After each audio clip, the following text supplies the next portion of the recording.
Oh my god.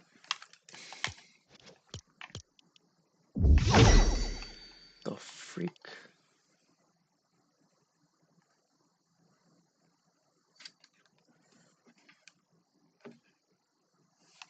Test this shit out. Ha! Shit don't even work, bro. You can't test this shit out. Oh, it does. Okay.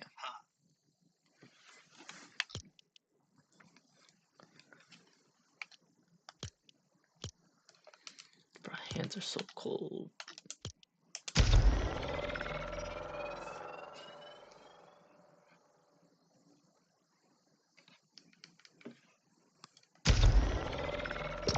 It's so loud, bro. My god. So, 160 FPS. Why is it so loud? Oh my god. Shit.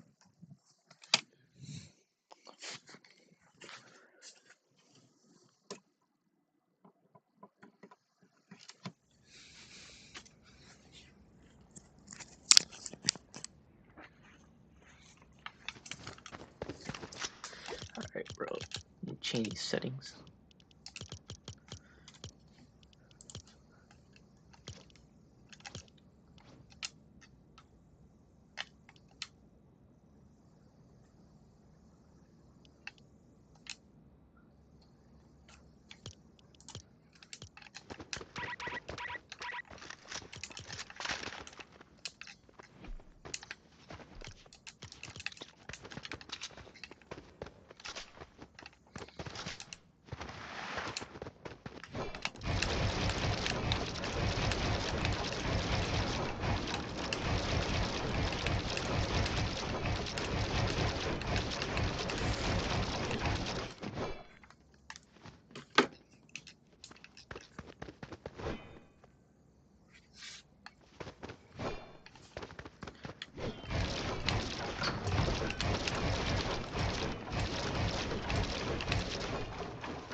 I suck, goddamn. So loud.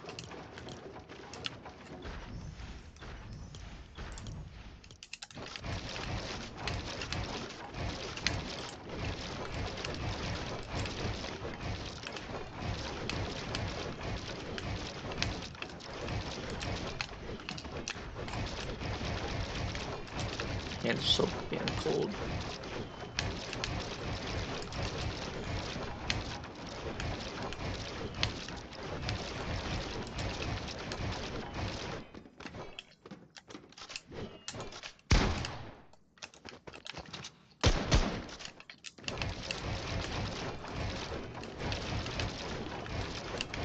Oops.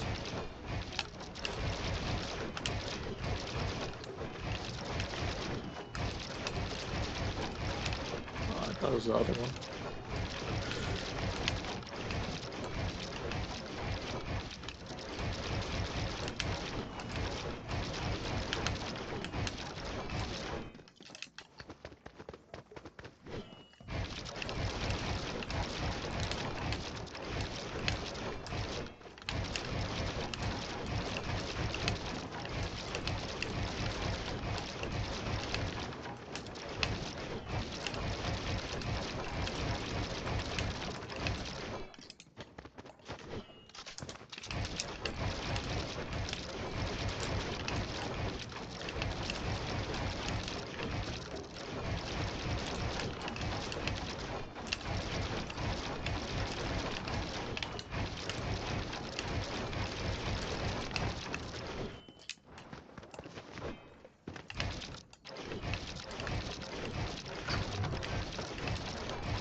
Ooh, my god.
Whoa.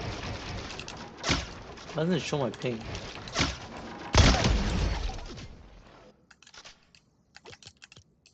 How do you make it show your ping?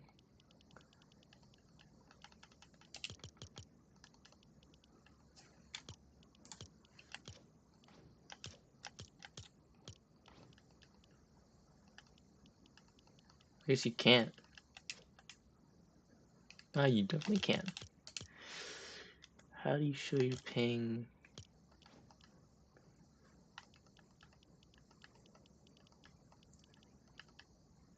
Bro, I'm gonna goon everywhere, bro. Come on, show me the ping.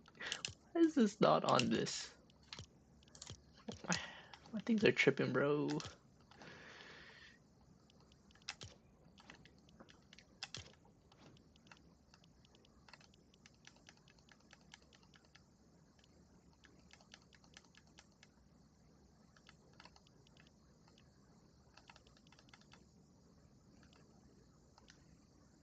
This? Probably, I'm just gonna turn it on. Oh, yeah, it is that.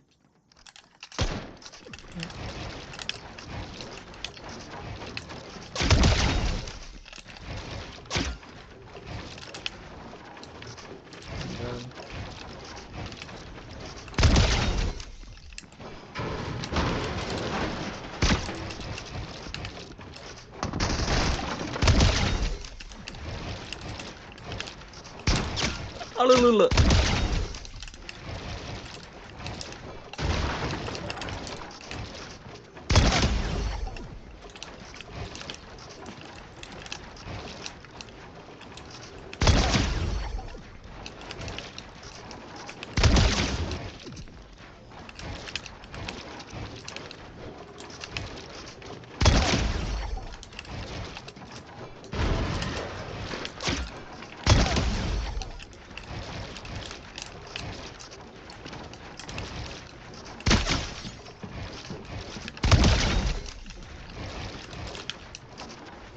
Well, how the fuck did it do that?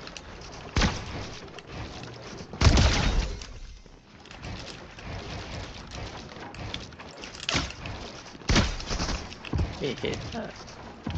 Why do bots have better aim than me?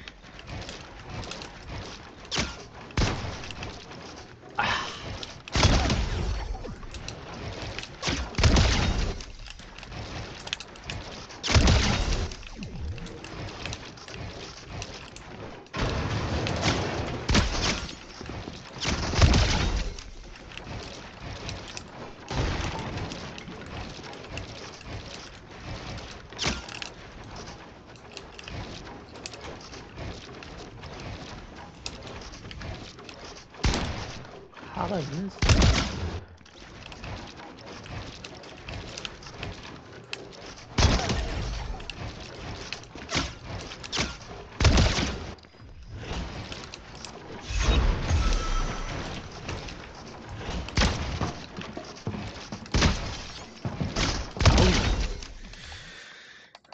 Man, I'm ass.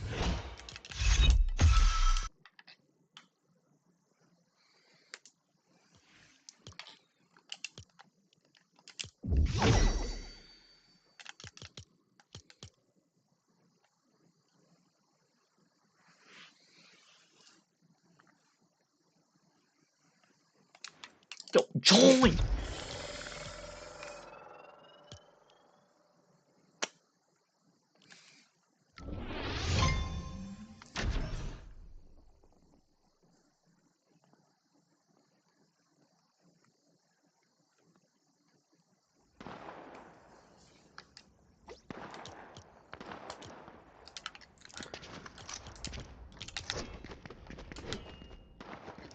Oh, they got the new dude.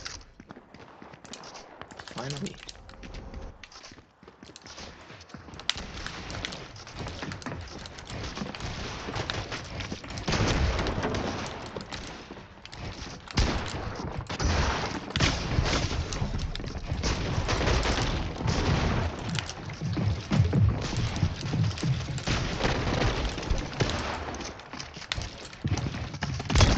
Oh my god! Aw.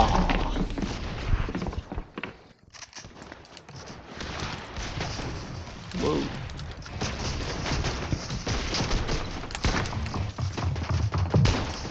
Ugh.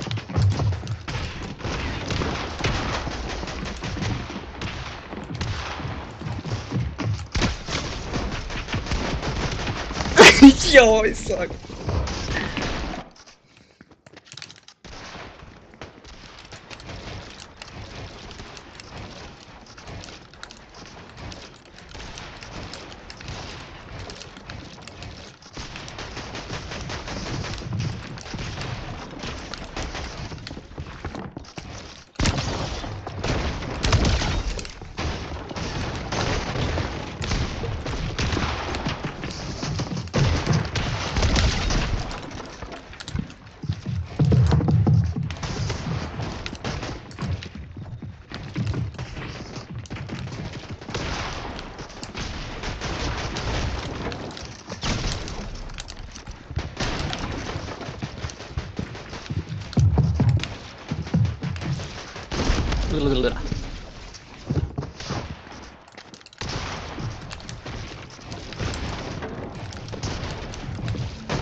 Wow.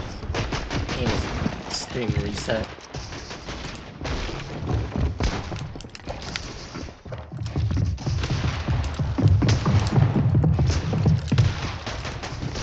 God, I can't get anywhere, man.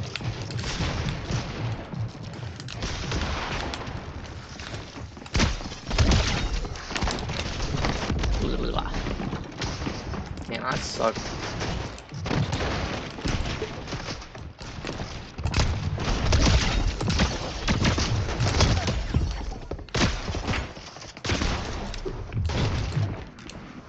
Oh, he hit that?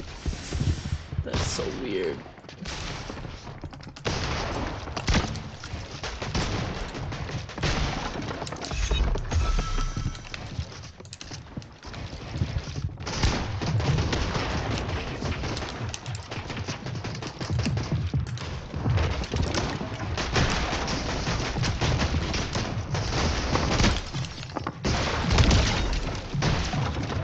Oh!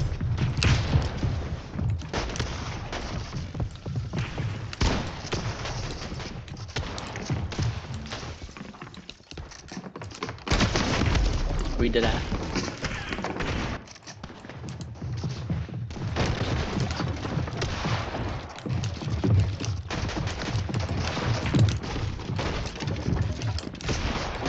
Ooh.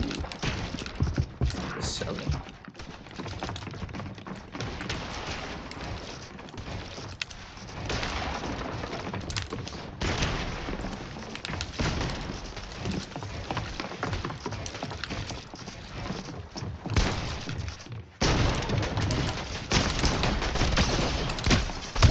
Oh! Should not have won that. 6-7?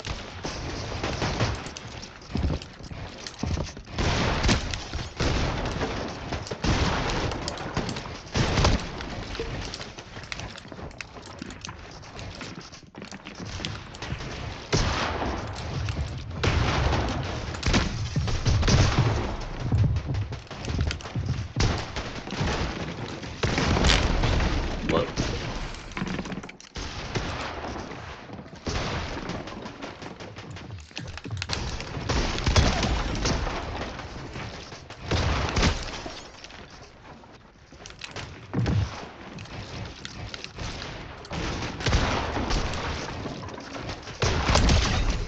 simple it is.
Whoa!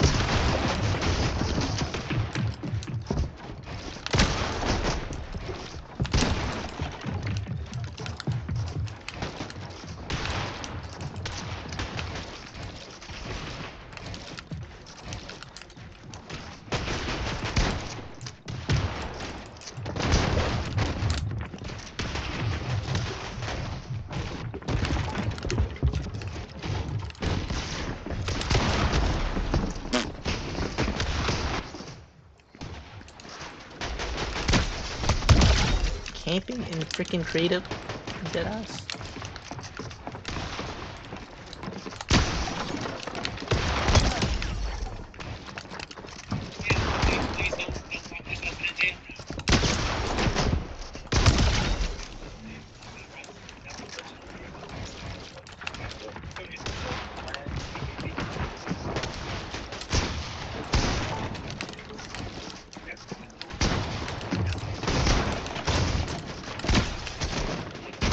This is such a scuffed match, bro. Oh, how can I not grab the freaking flag? Raging. What? That is the stupidest shit ever.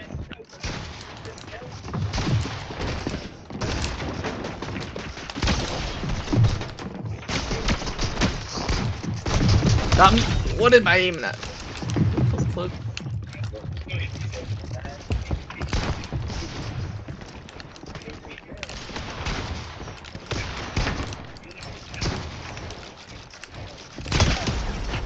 I'm so sorry.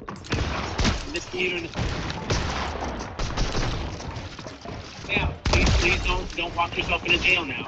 What fucking jail? You understand that you're operating motor vehicle that's not registered. Criminal charges and misdemeanor.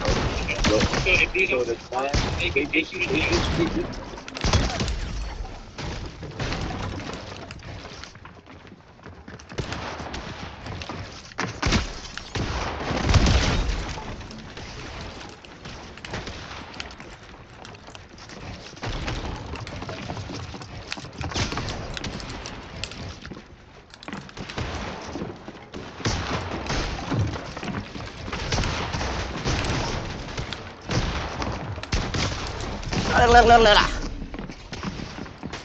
Alright, bro, I'm leaving.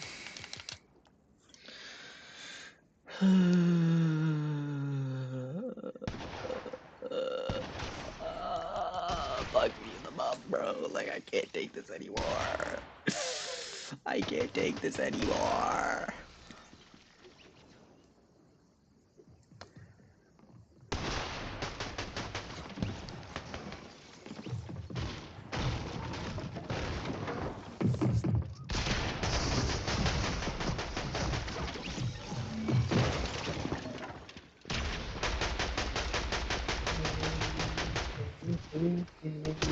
I'm trying to my God.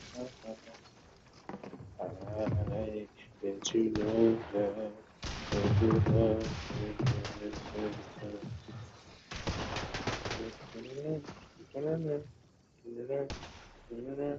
got me closing now.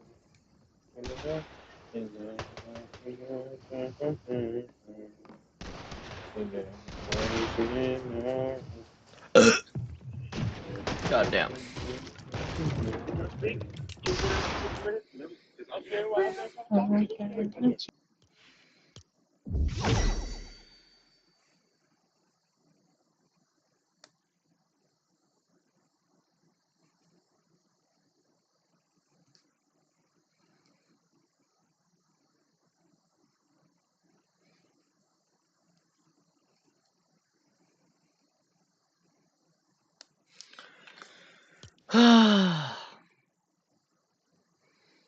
Hmm.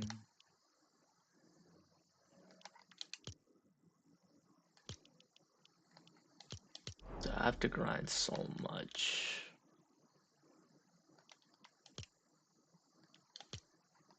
Might as well play with the squad. What do you mean rank pending?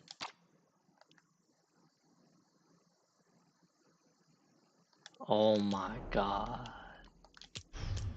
I could play regular. Let's try this.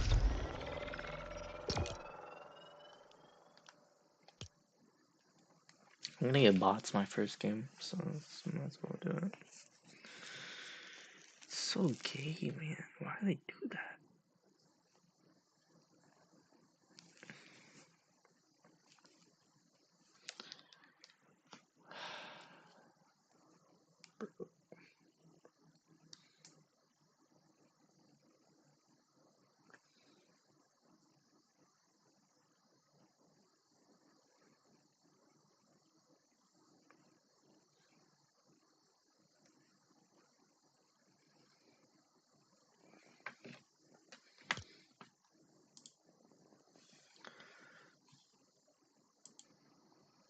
Was I muted the?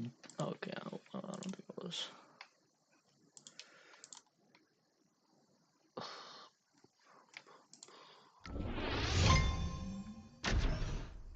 Luke the Notable.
Thank the bus trap.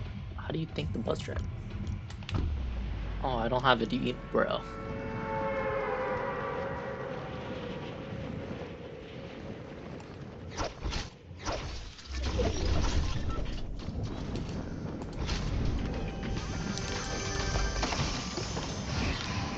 What is this?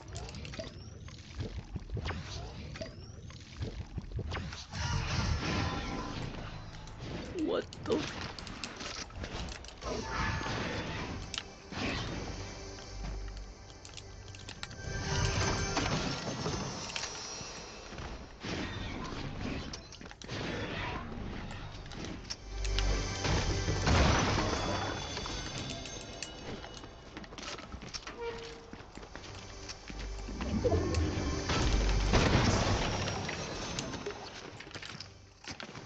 It's gonna disappoint.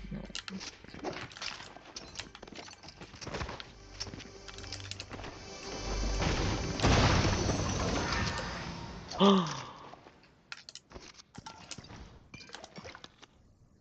have this thing. Who is near me? What is that?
My aim is atrocious.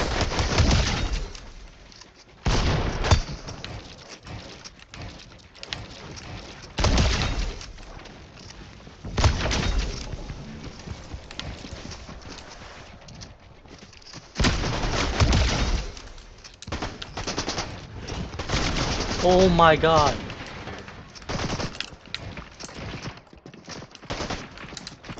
Yo, I'm gonna get clipped by a bunch of bots.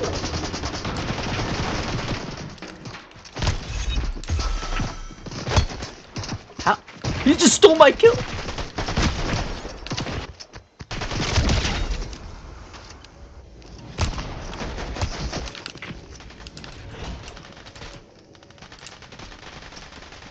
Bunch of bots are stealing my kills, bro.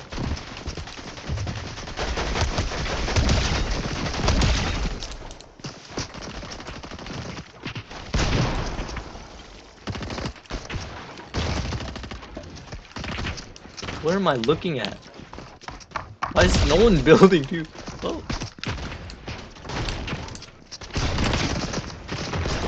My aim is so atrocious.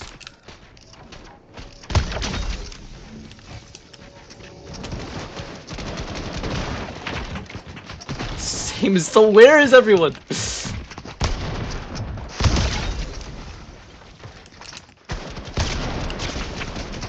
Dude, I'm gonna die to a bunch. I'm so bad.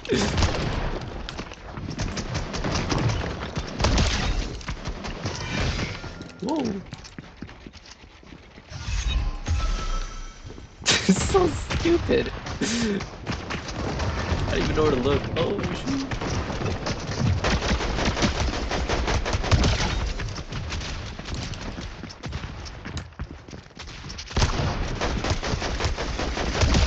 How you get all bot bugs?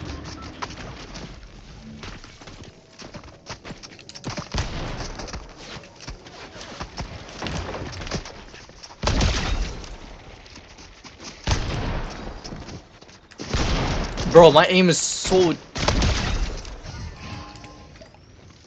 Stealing all this damn loot.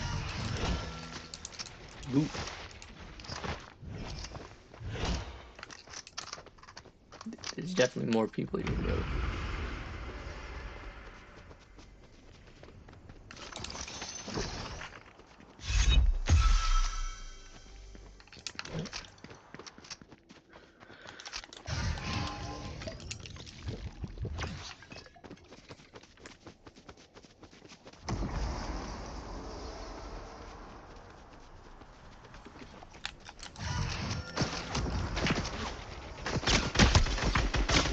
Oh my god, I'm gonna die in a freaking bot game, bro.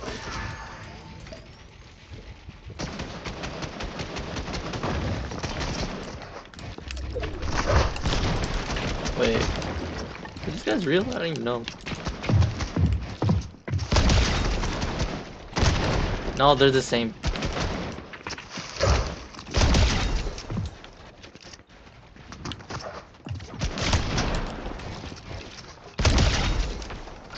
Who's still alive?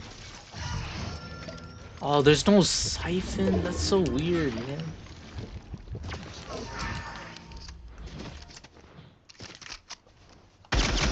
Yo, what is this game, bro? That seems like a real person.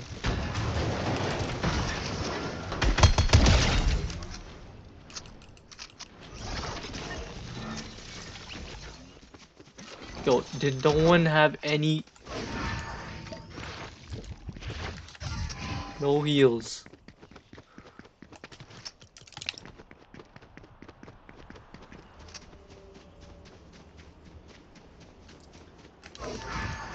I don't even know if that was a real person. Oh, I forgot I had things.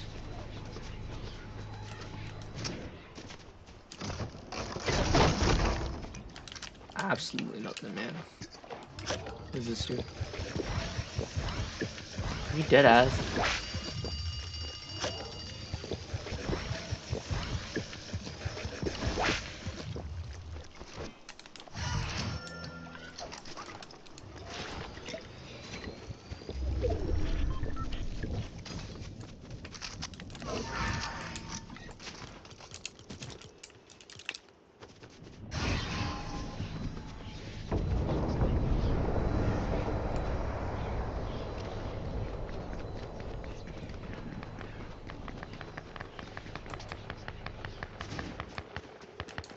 Can run out of sprint.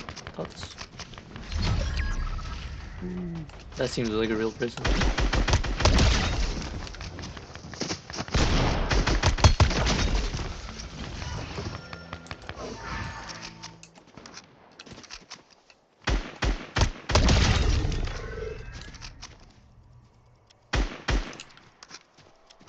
Seem like real people. Oh my god, I can't believe there's real. Not building though.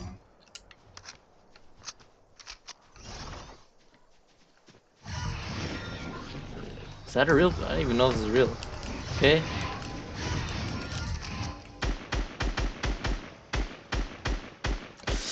Hit the sh. Oh my god! I see you in the bush, brother.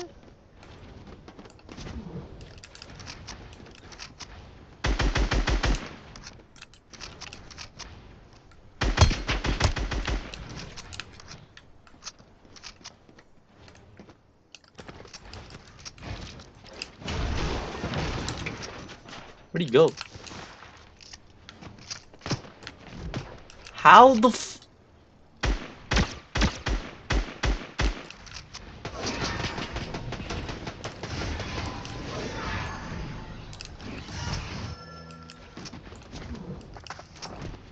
Where?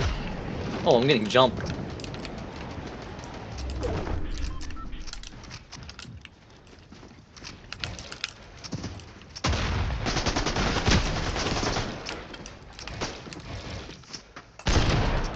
Get your. Bro.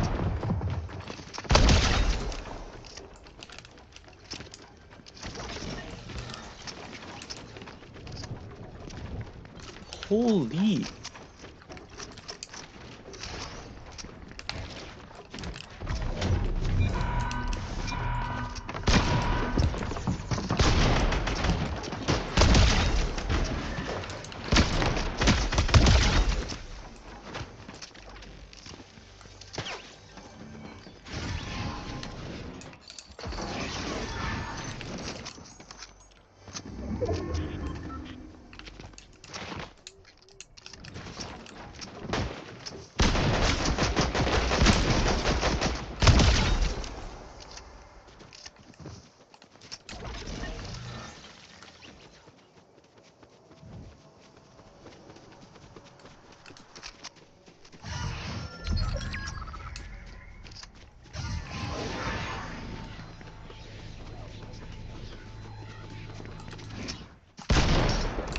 Real team.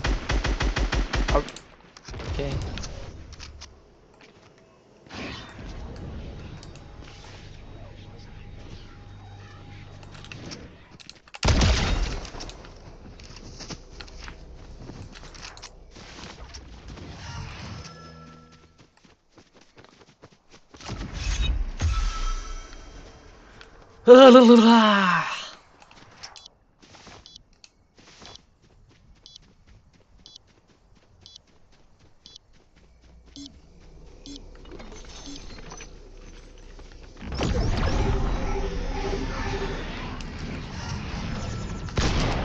Yo, my aim is so ass.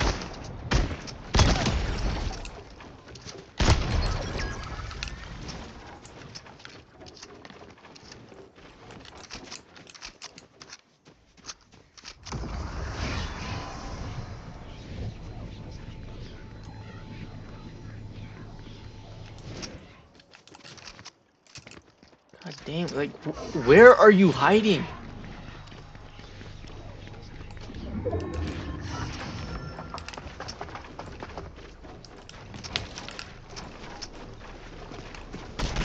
Oh, oh, I'm gonna die, bro. I'm so bad.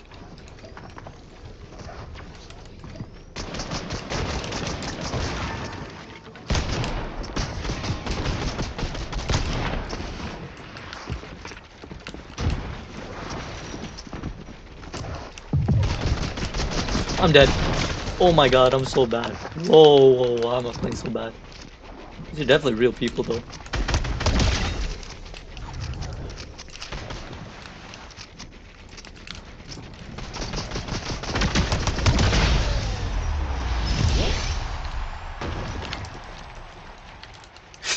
There's so. Oh, try to play all bot lobbies. I feel so bad. I messed up that pre-build too. Wow. Now can I?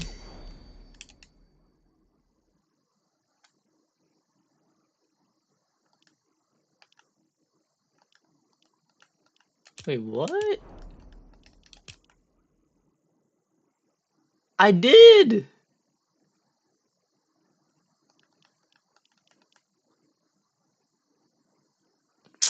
I have to do this 5 times? Oh my god. I can't take this anymore.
What are these emotes, man?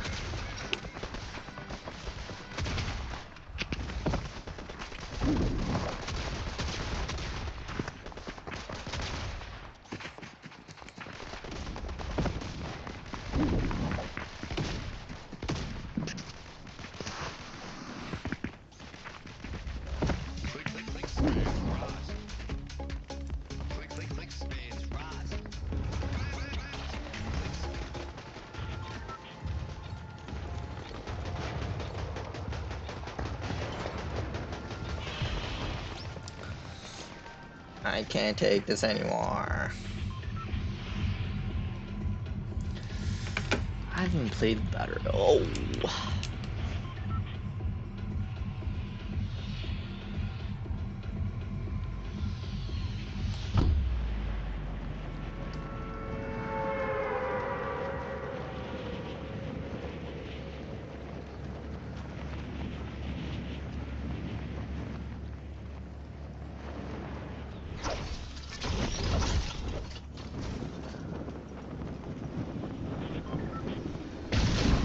Oh, that can do that?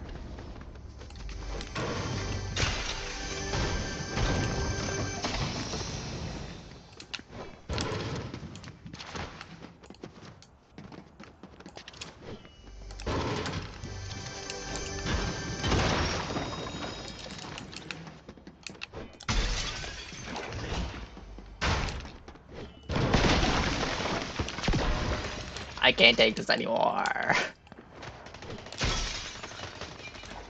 What is this? Oh. Oh, I'm invisible.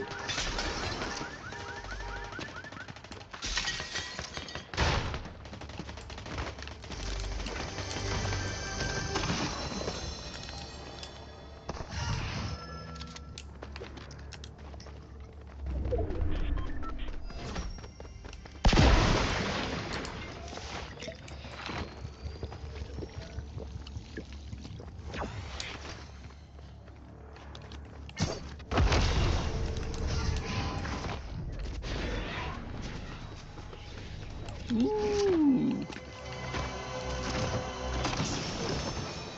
What?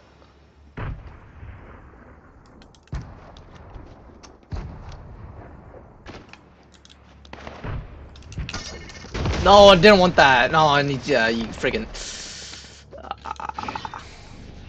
Actually, you know what?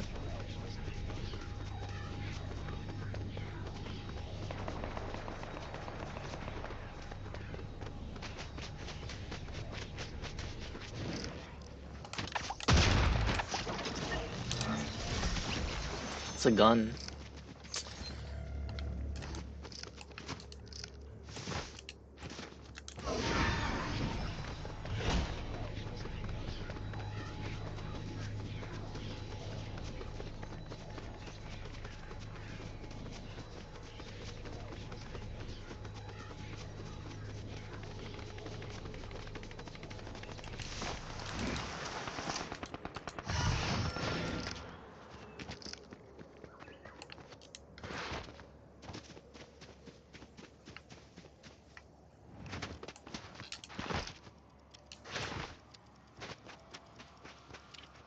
Ooh.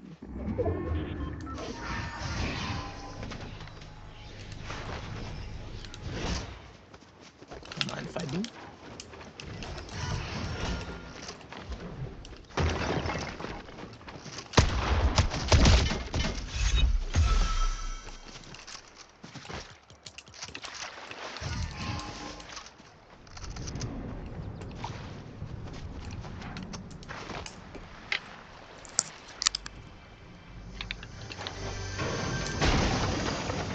Ooh. Ooh.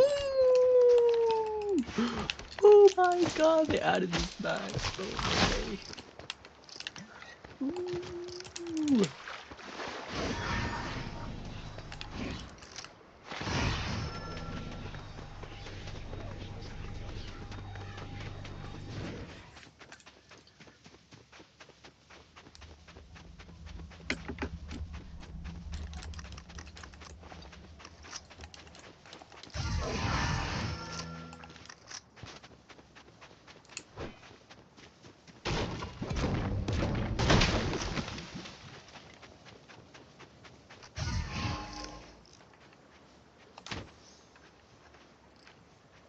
Does he know?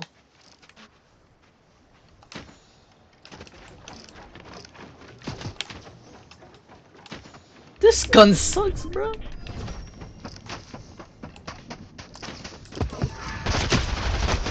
It doesn't. What a waste.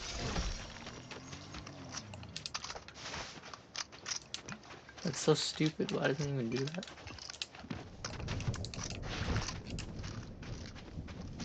I saw that.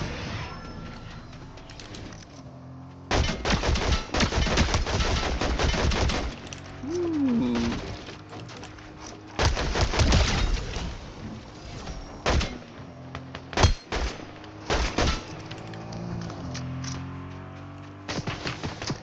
Man, you just knocked the.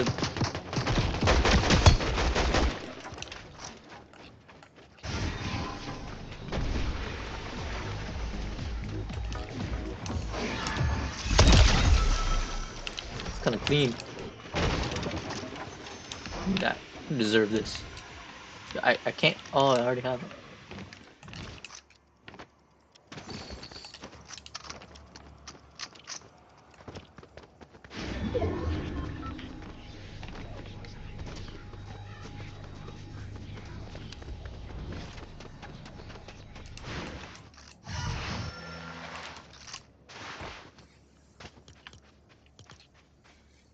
How do you emote? No, I can't emote.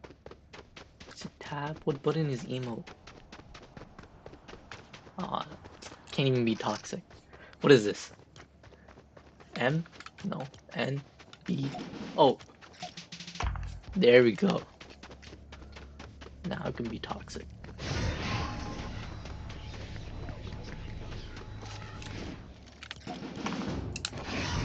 I'm gonna get like sniped.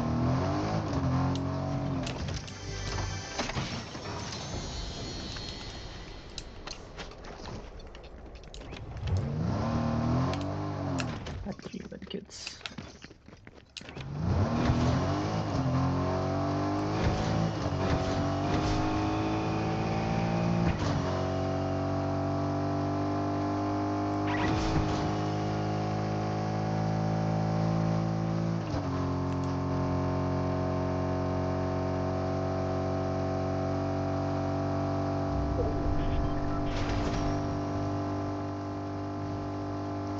Is that real?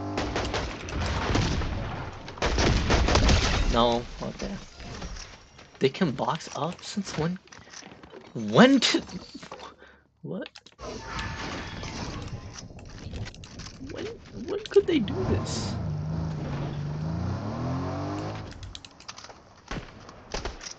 Oh,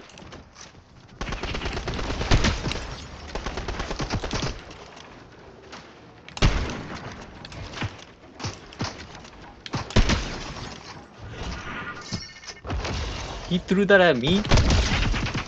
The disrespect.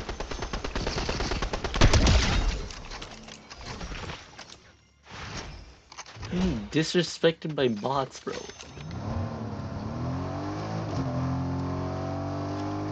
Oh my god. These are not real people spectating. Why is it still showing these people?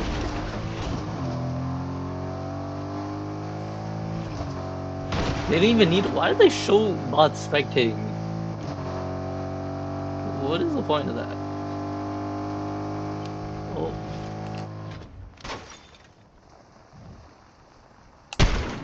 oh my god. Where are you going, bro?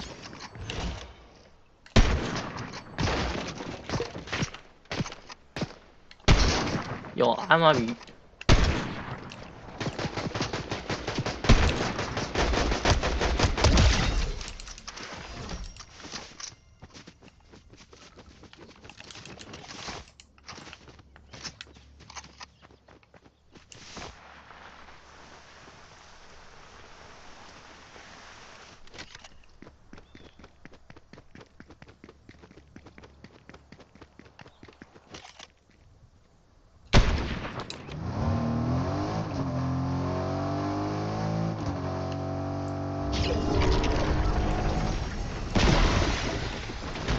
Ooh, that was clean.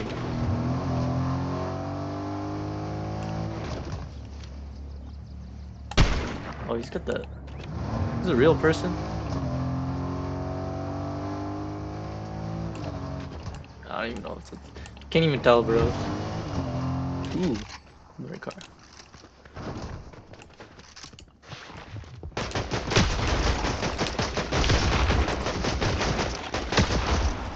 How are these? How are they stealing my kills?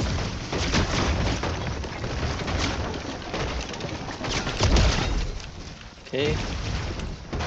Why are they all using this gun? Why is it so strong?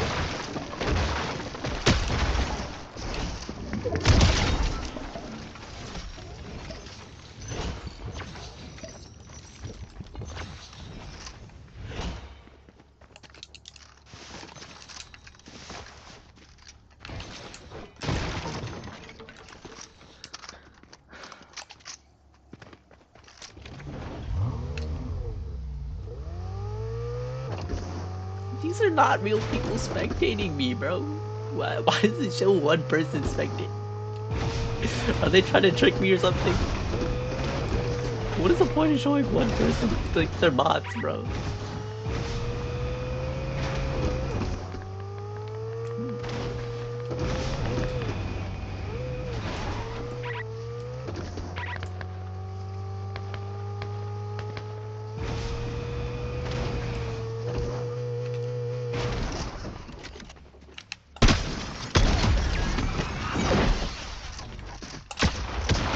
Oh!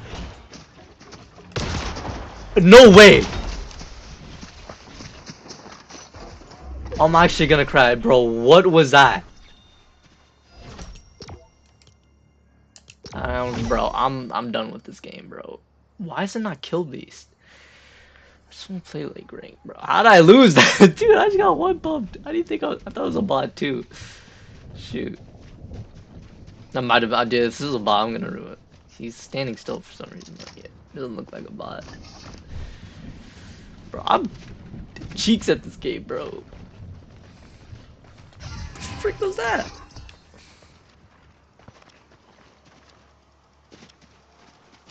Oh my god, it takes forever to mine a match, bro. Nope, nope. Come on, I'm level 20.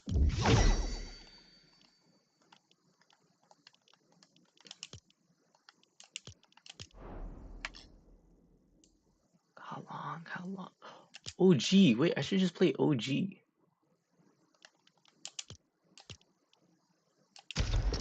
game in like 3 seconds.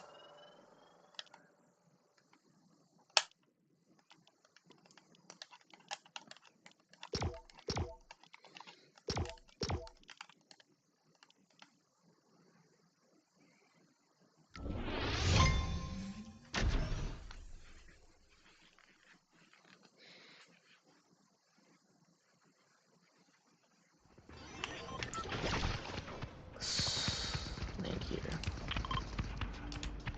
Man, I haven't seen this one. What is that? What is that thing? Is that a bug? It's getting smaller. Is that my sprint? Oh my god, it is. Why did they put it on the side there? That's so weird.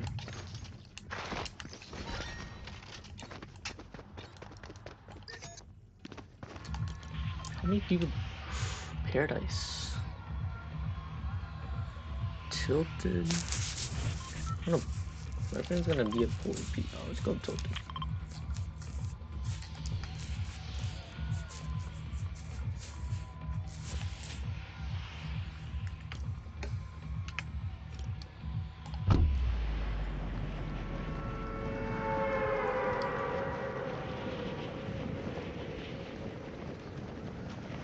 So I'm gonna die to a bot again.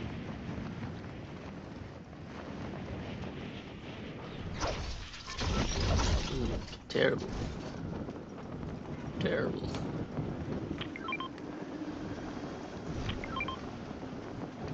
Pistol.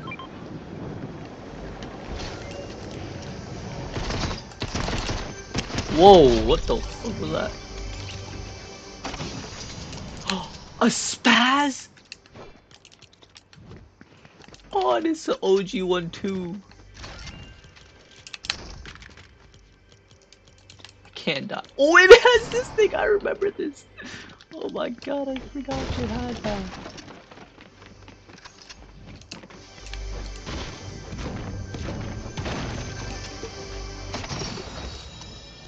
Oh my god, I'm getting so stacked. Oh, he's coming to me. You really about that?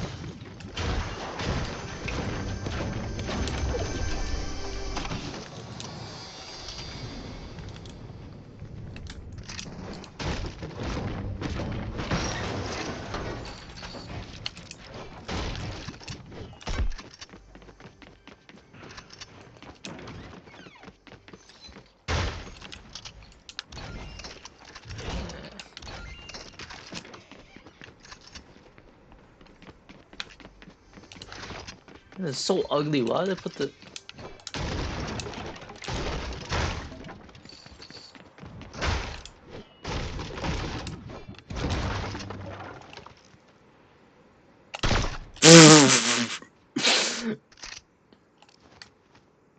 You don't even know. You don't even have a clue.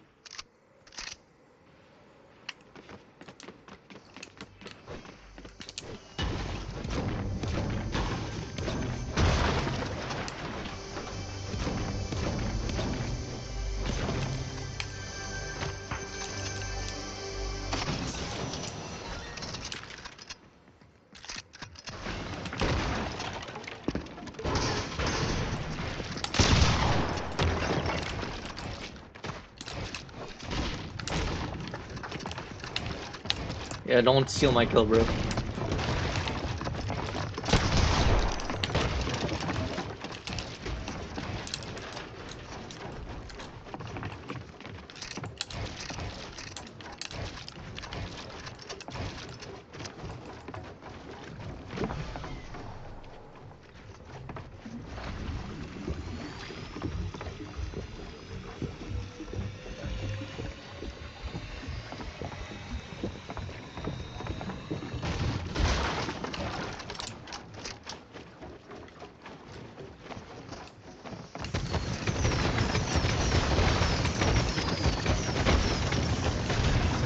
Oh, what the fuck?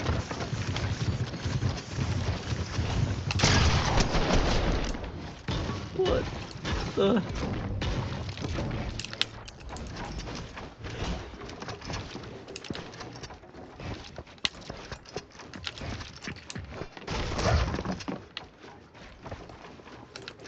fucking game.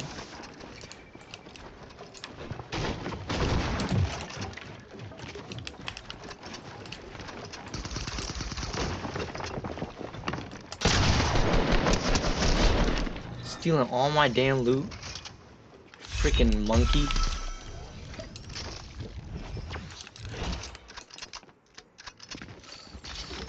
All of my damn loot.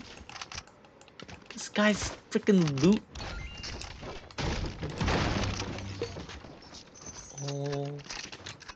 OMG.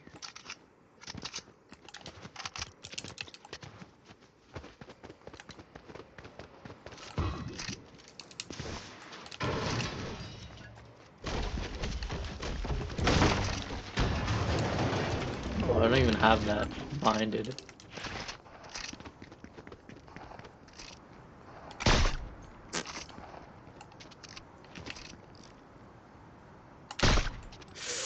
This game is atrocious, man.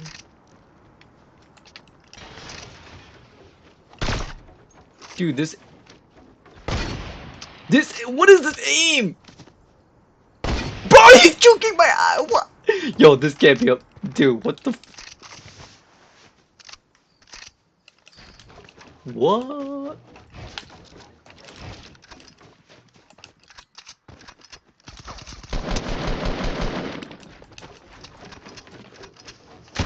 How are these guys evolving?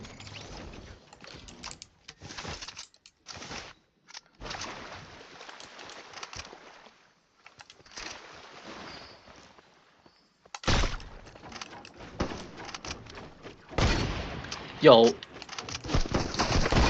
Yo, what is this? 7.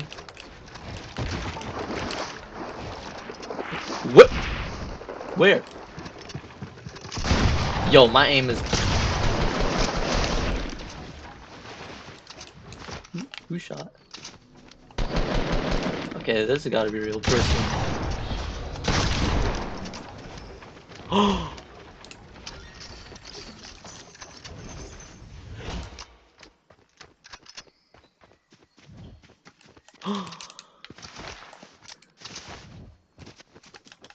Okay, I thought the games would end quicker.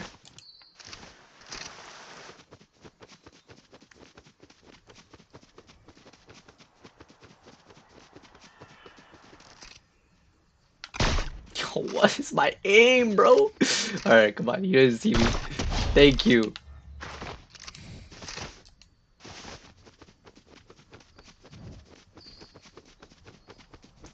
Ooh, they had Glide Creek. I forgot they had it this season.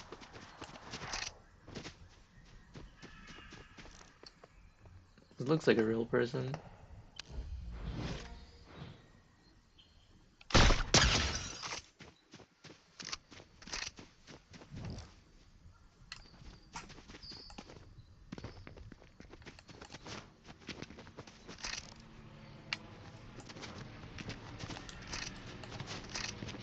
Wait. Try to snipe the guy up there.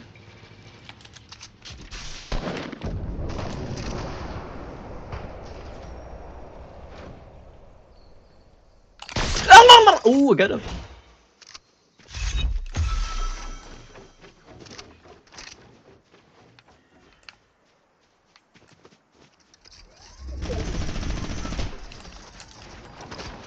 Someone else.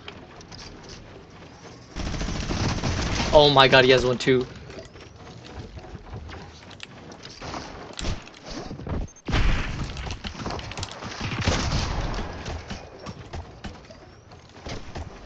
What was the plan there, though?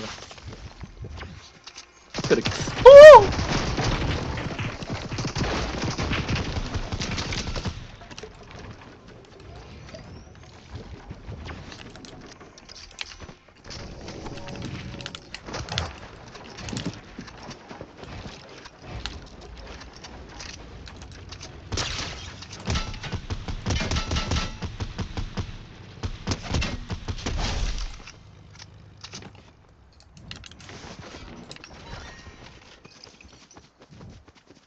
Oh, thank God.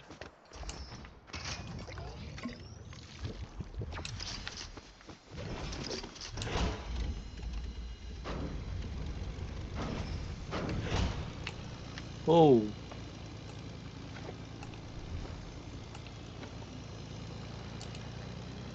Boost. Oh. Forgot how to do this.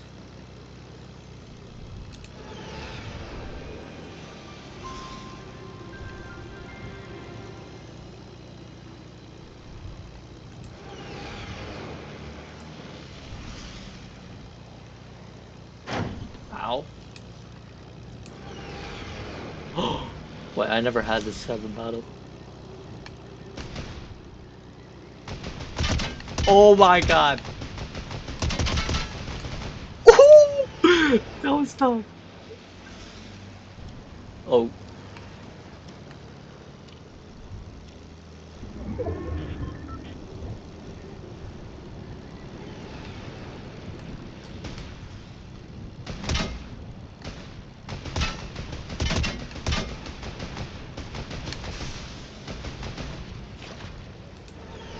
Oh, where'd he go?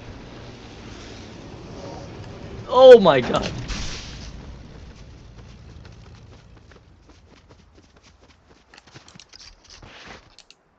Where'd he go?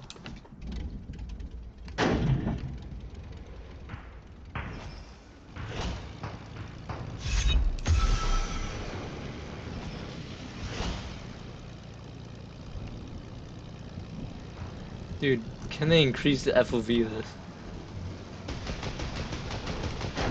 Yo, what is this?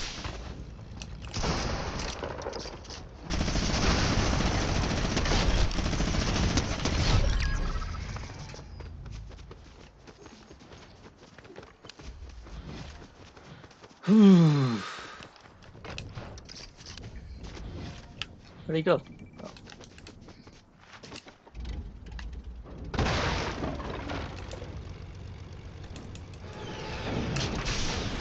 Oh.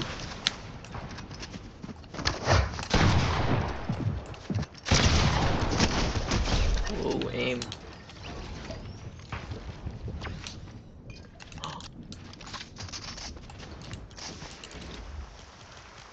Please be like the OG. Oh.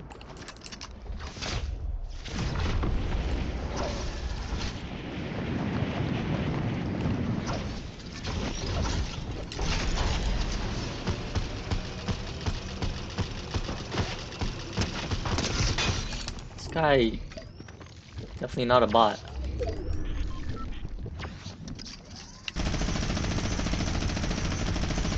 This guy's teaming? Oh my.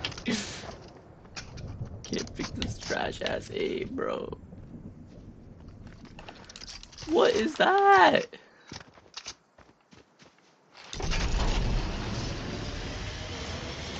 I don't even know if this is a bot.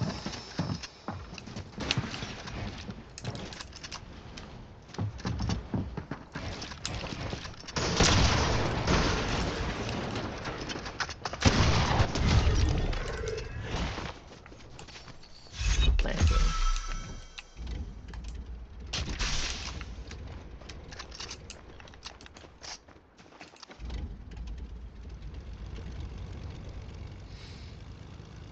Ooh. It's not in circle. I got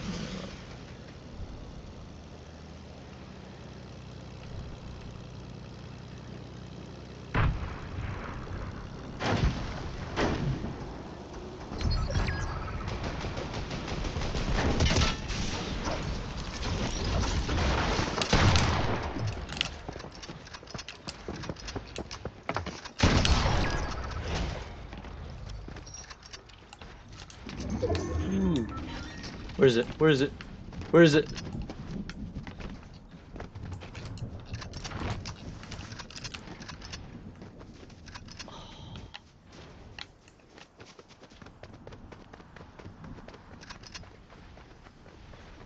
Come on, come on, come on. Whoa,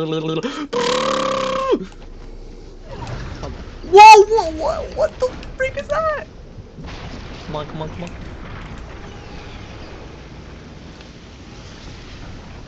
Someone's gonna land on my jet.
That was insane.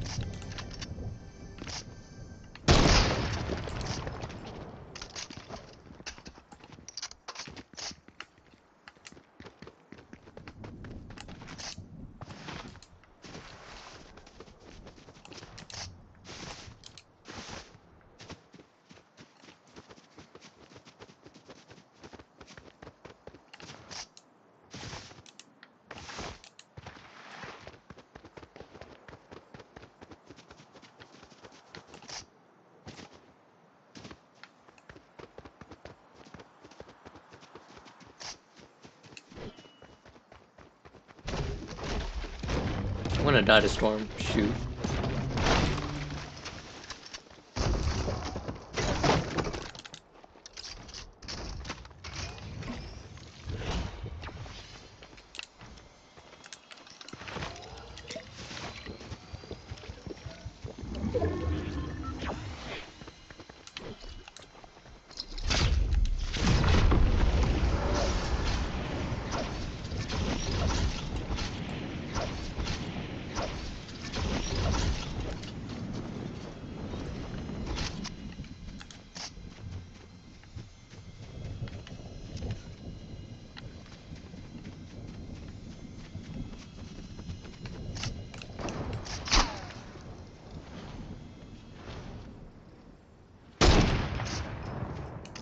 Man, everyone's just camping.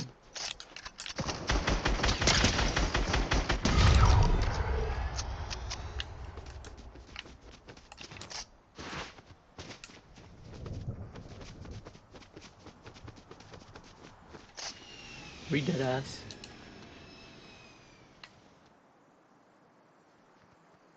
I swear, please rotate towards me.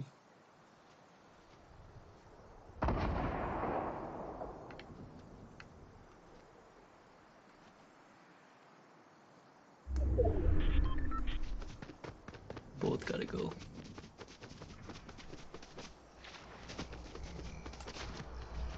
I don't know if you realize that we both gotta go. Why? What was it so? That felt so close. What the hell was that? Why did it feel so damn close? Yo.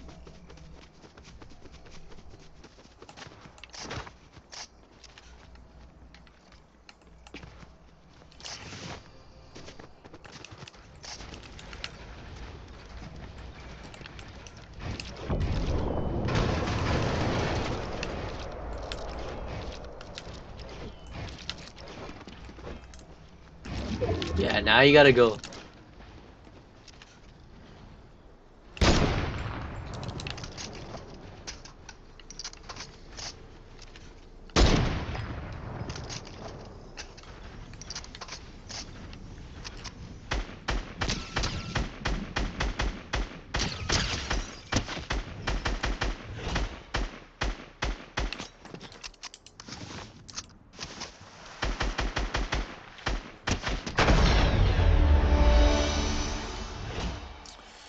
That was the longest shit ever, bro. What is it? Nah, I can't. Now I look like a dumbass, bro. Oh my god. This is my game, bro. Bro. Okay, how many more? How many more? How many more? How many more?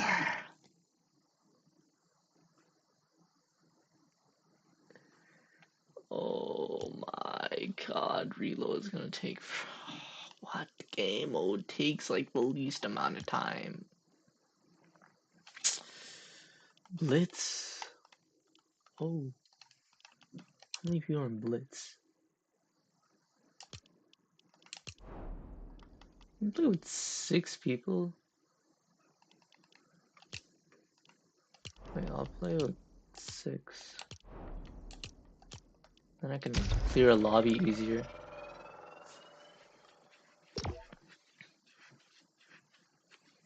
When did they add 6 players?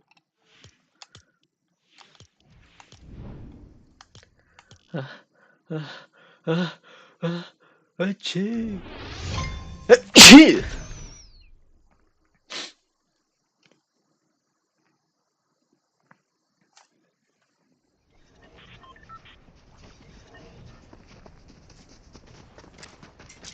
people actually got mics. Alright, 27 people. Oh, it's gonna take a while.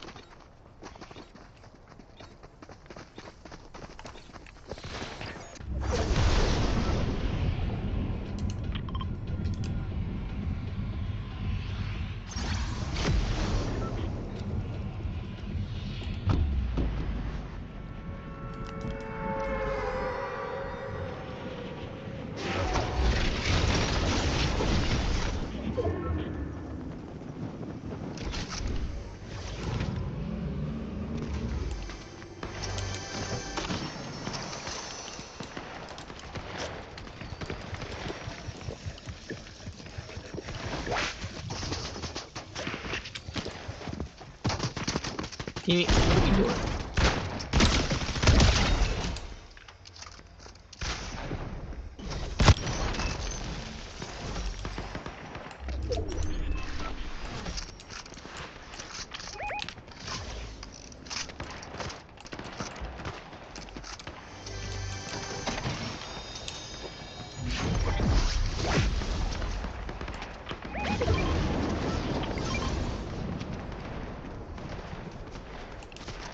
Oh, you can't build.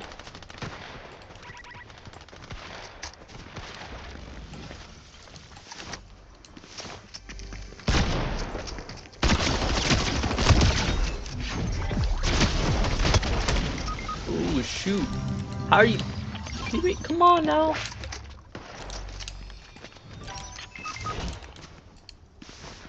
No, wait, how are they dying?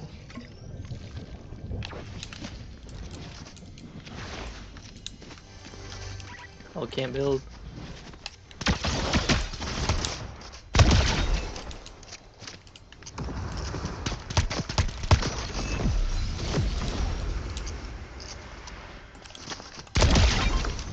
Ah!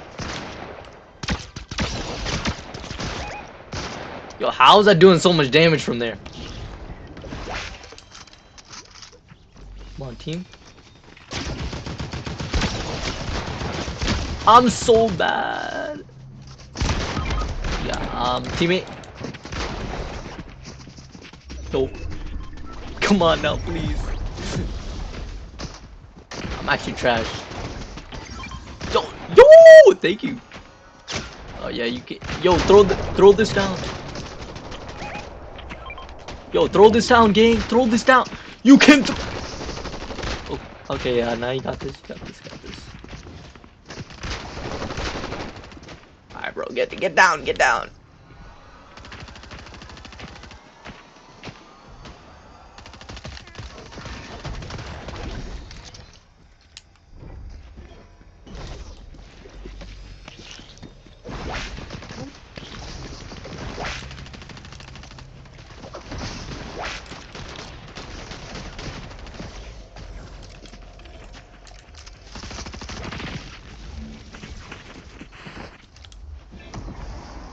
What the fuck? There's reboot bands in this? Bro, who's hiding?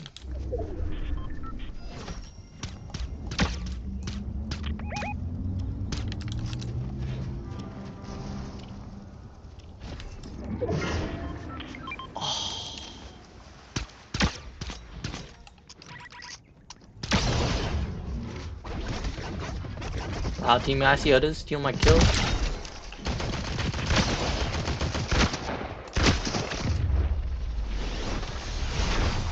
I don't even know if that's slower or faster, bro.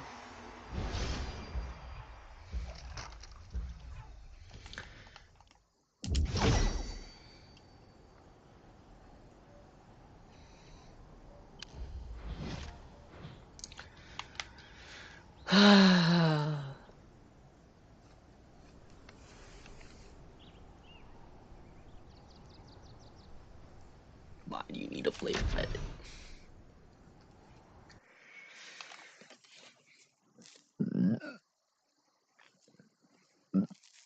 Damn.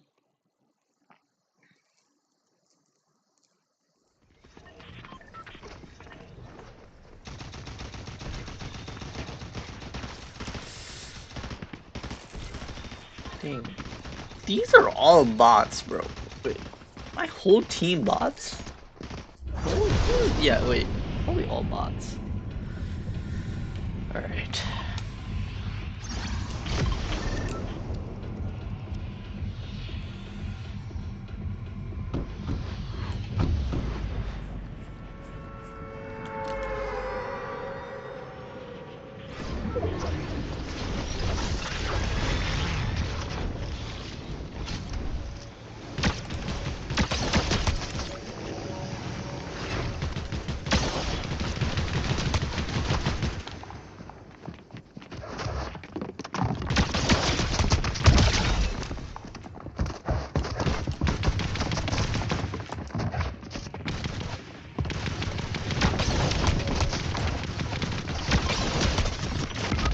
Man, I suck, bro.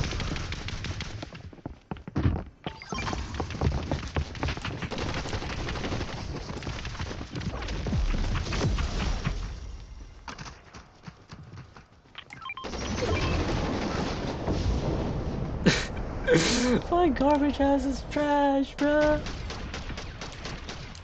What? Okay, they're not.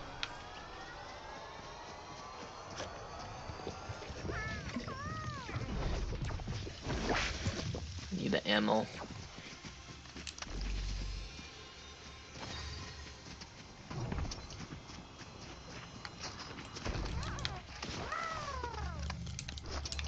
What is that? Oh, it's a pet.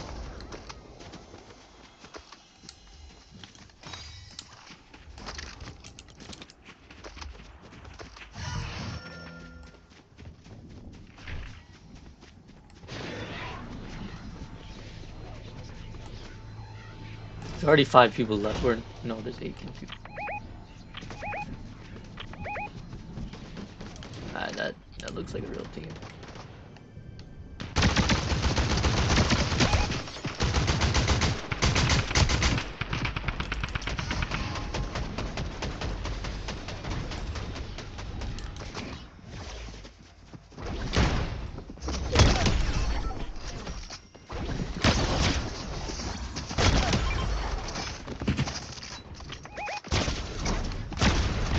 Man, I suck!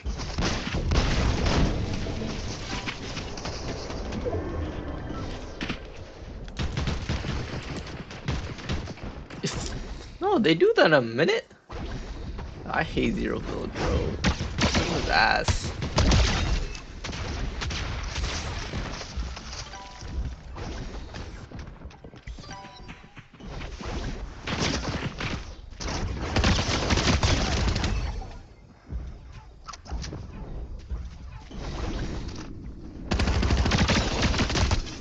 Oh shoot. Oh my god, holy clutch, man. Holy clutch. Oh, 6v1, bro. Come on now. Oh, 6v1. Oh. Could have been a 6v1. Ooh, King's crap. Oh my god.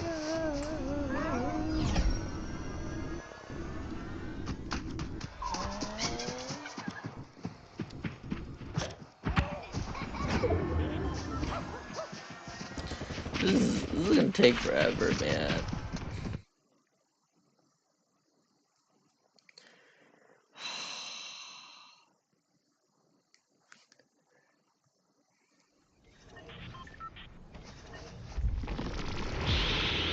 Oh my god, people actually.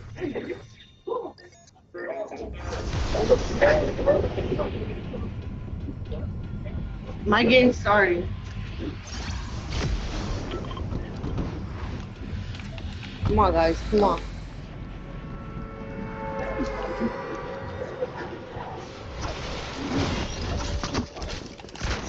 Whoa! Nah, whoa, I'm trash. Oh my god, I'm trash. Oh my, I might be trash. Yeah, this ain't it. This ain't it. This mode is not it, bro. Okay, what's fast? What's fast? What is the fast? Like, why are the epic games? Why do you have to do 500 people, bro? Who do they think I am, bro?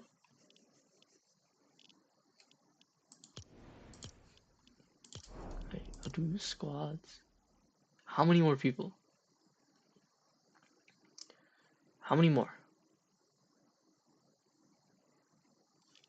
That's a lot. That is a lot.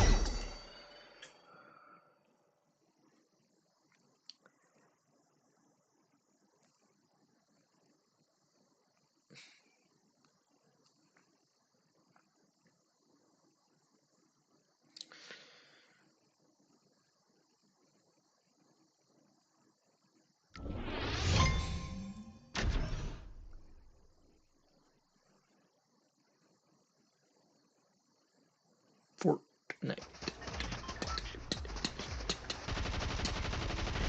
Fortnite. Fortnite. Fortnite. Fortnite. Fortnite.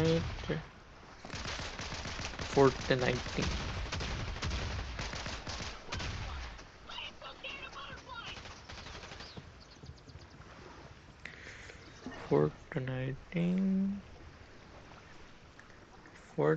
Fortnite.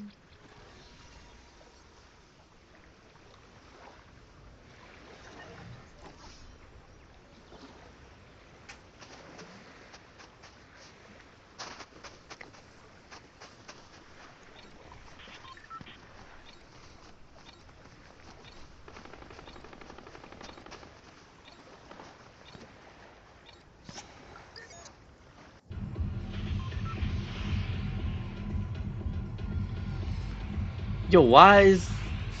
I could have sworn I picked squads, bro.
Bro, what? What am I looking at?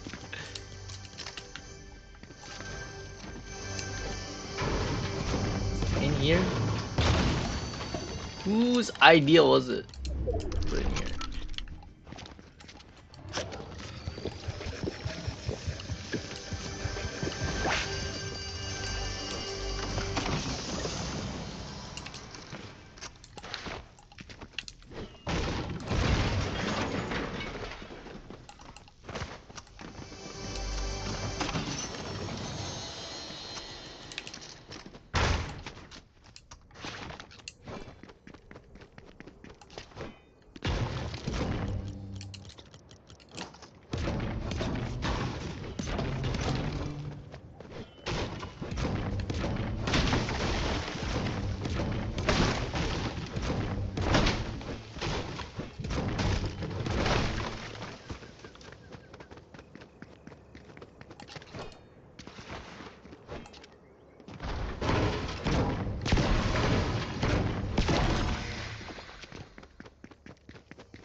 Ooh, oh my god, it's fucking.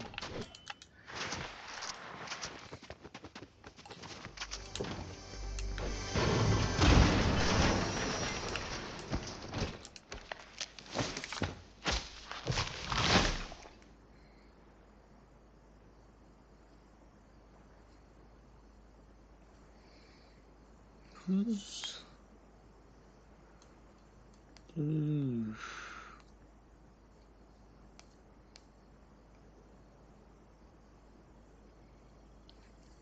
Can aim with this? Oh.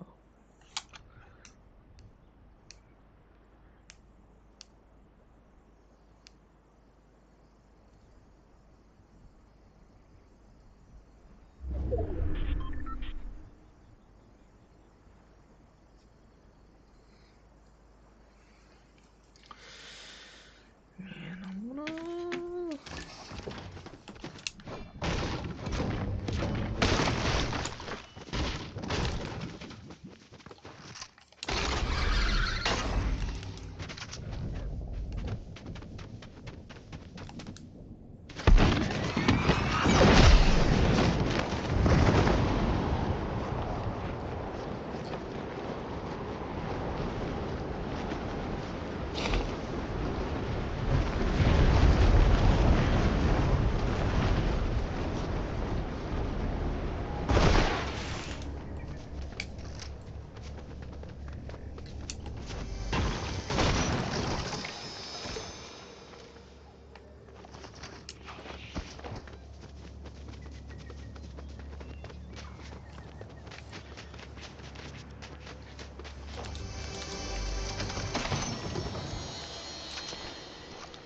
You made it stackable to 4?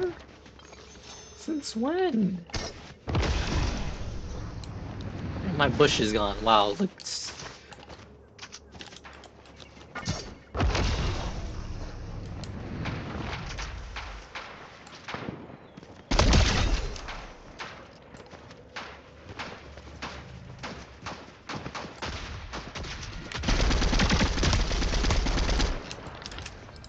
Oh, these are real people.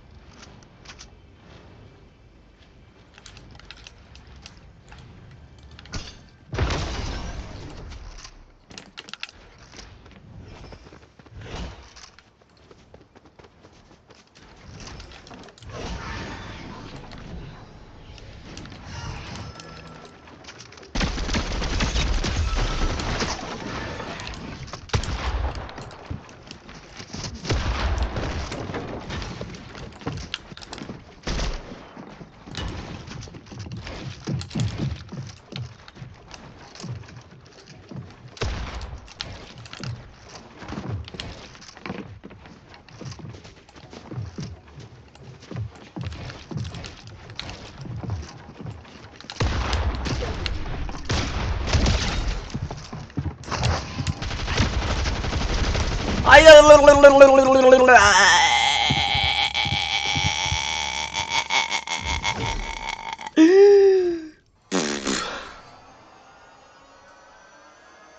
trash, bro. I'm trash. I'm so dude. I can't play. Just let me play some raid, bro. I can't take this anymore. Just let me play a game, man.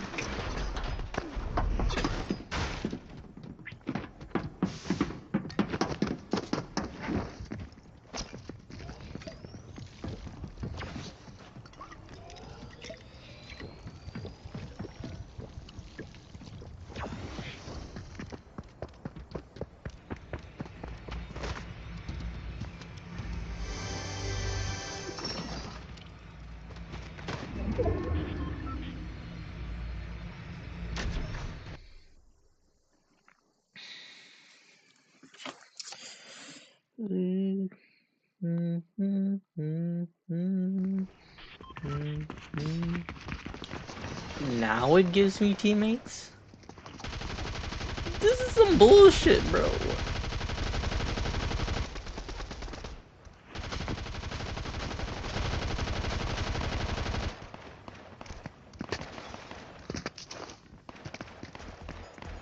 Why would they do this to me?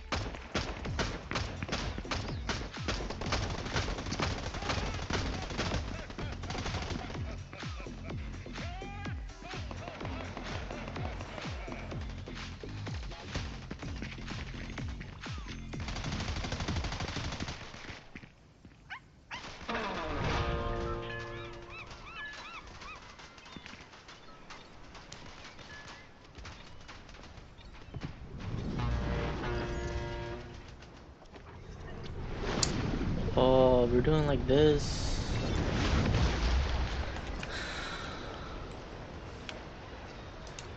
Alright.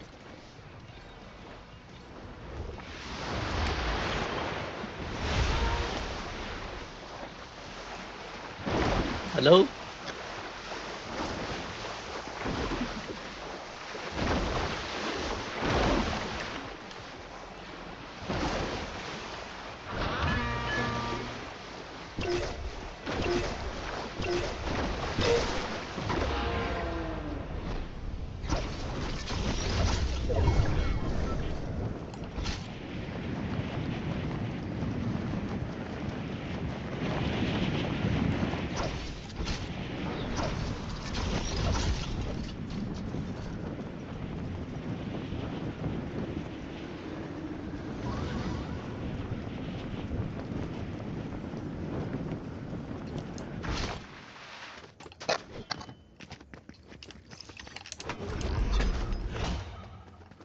What is the point of this? Pissing me off, bro. What is this game design?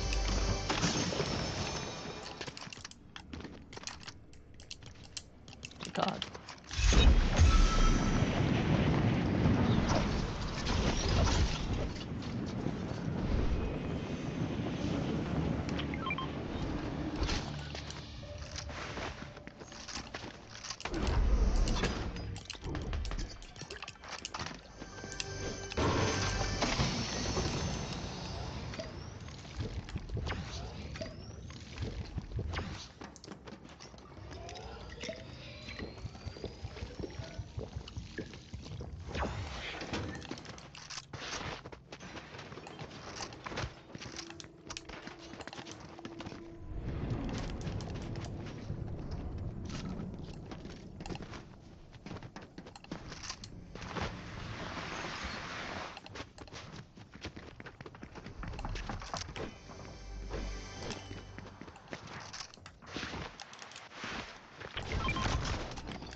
Heal my team.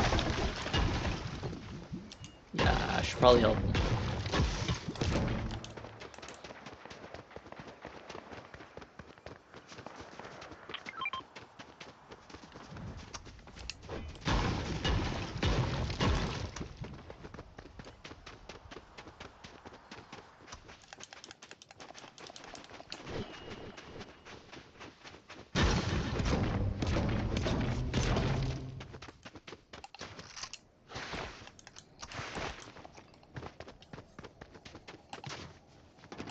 Dang, my team's kind of cracked, bro.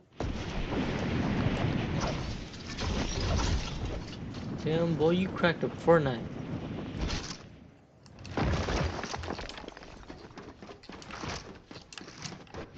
Who is spectating me? I didn't even kill anyone.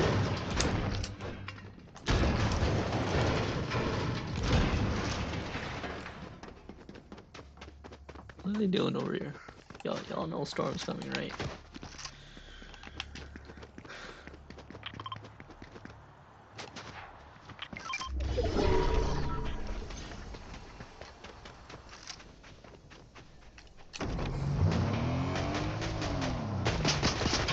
Yo, get in, bro.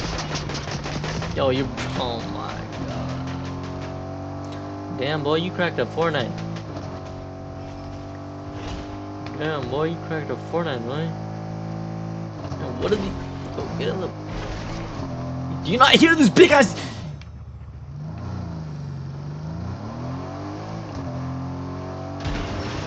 Yo, get in, brother. Okay. Oh, get in, monkey. Oh, shoot. Get in, get in, get in, get in. Bro, get the fuck in.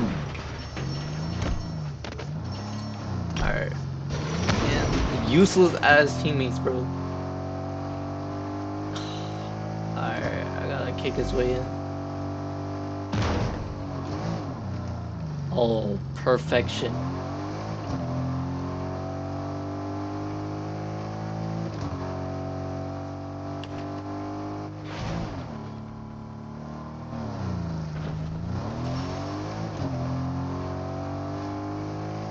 Yeah, we're pushing by ourselves, by the way. Alright, let me pick this guy up.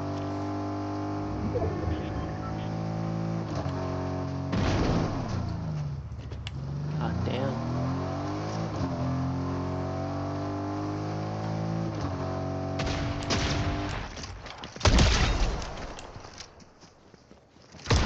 He dodged my shit! Yo, loot goblin, bro.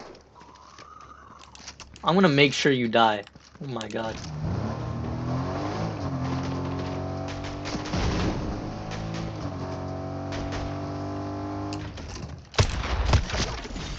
Yeah, this is all mine. Yeah, that's mine. Ah! Fucking loot goblin. Freaking weirdo.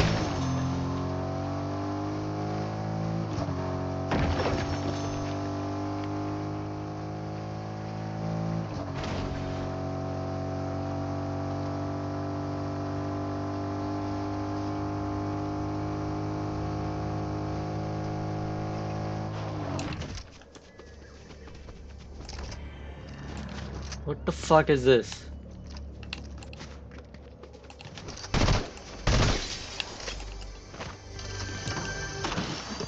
I don't like this gun.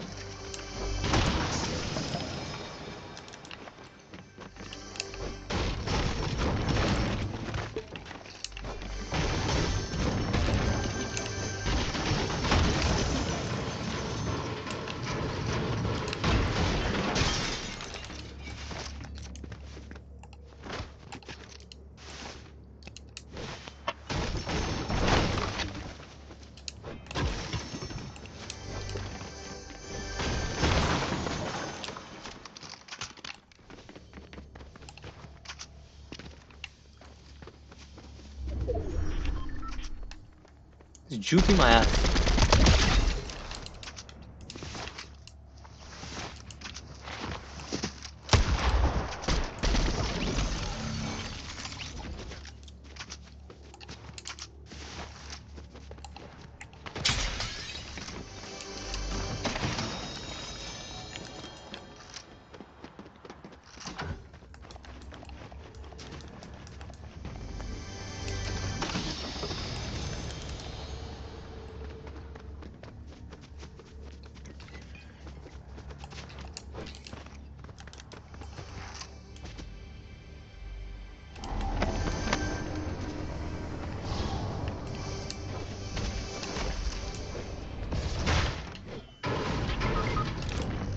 Oh, who died? Knocked themselves out. Brother, how? How does this happen? Ooh, I want those shockwaves.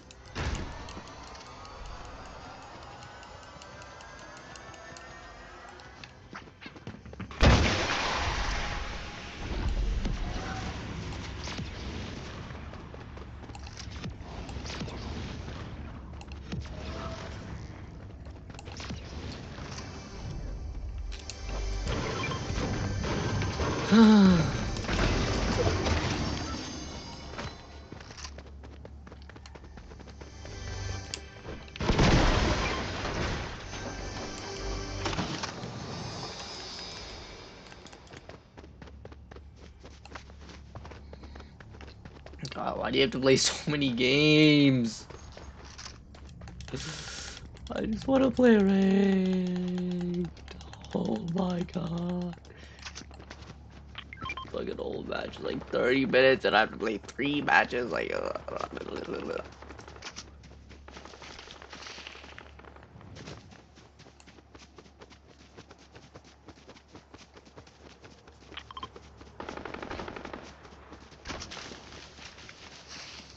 I'm gonna die, and I know it. I just want this game to end earlier.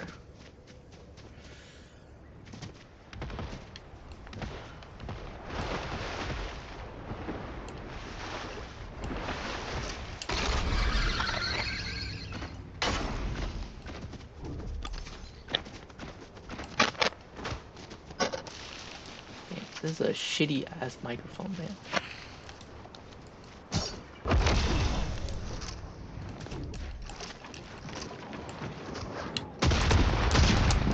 Oh crap.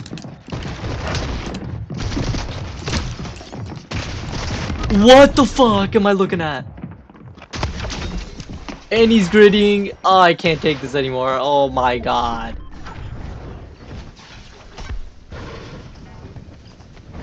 This guy has the most kills. I can't take this anymore. I don't want to play this game, bro. Let me play me. What's a squad? God, how long does it take, man? Why is so many fucking OG?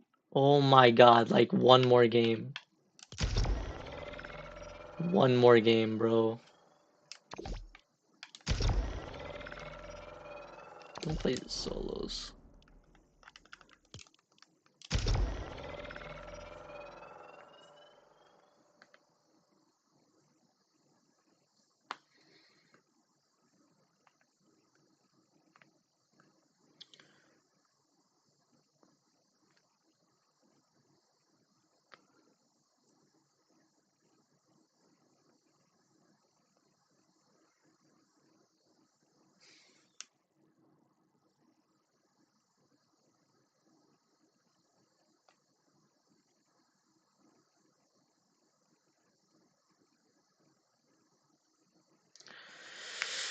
What are these queue times?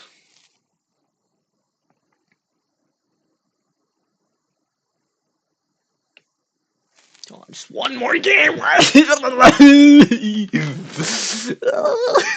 it take 30 minutes? Let's review. Okay, it definitely is.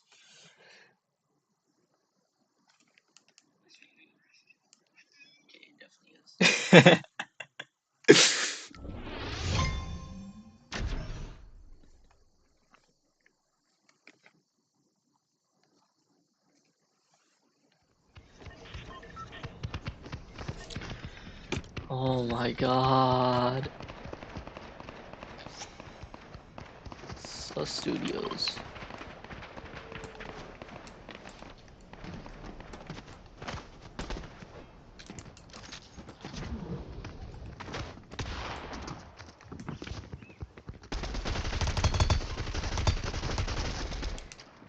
Mm.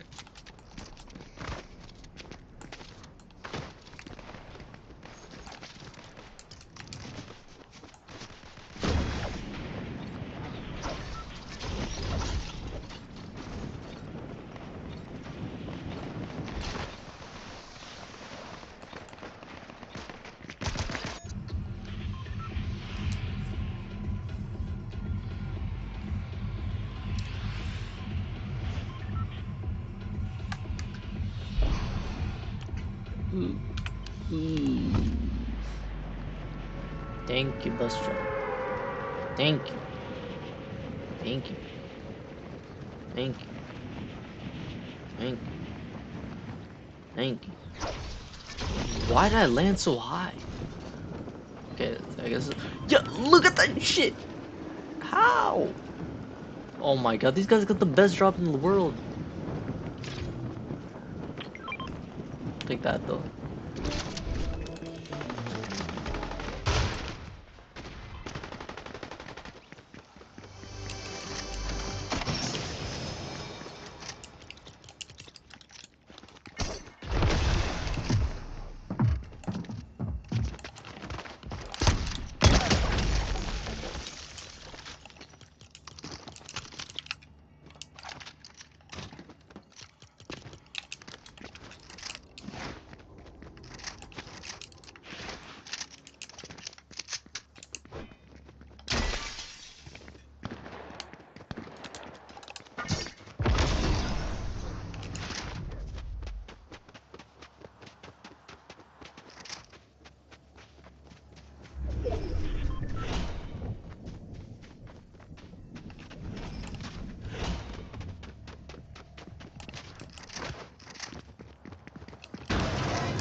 What is this?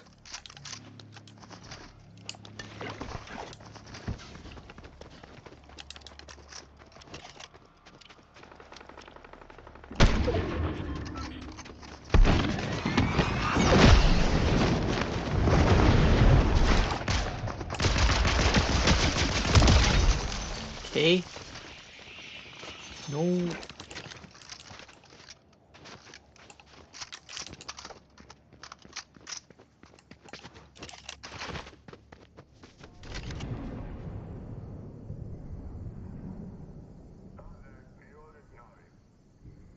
What am I looking at?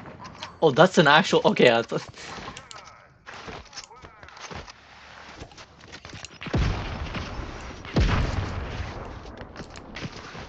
Yeah, they can still see me?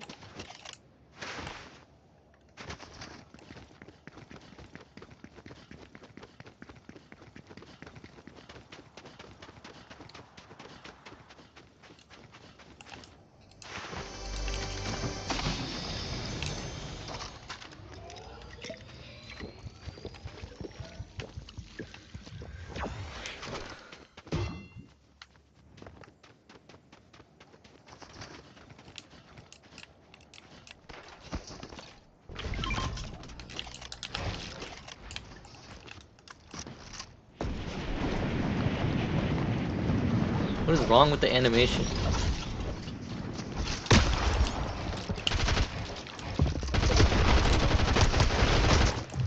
I'm trash.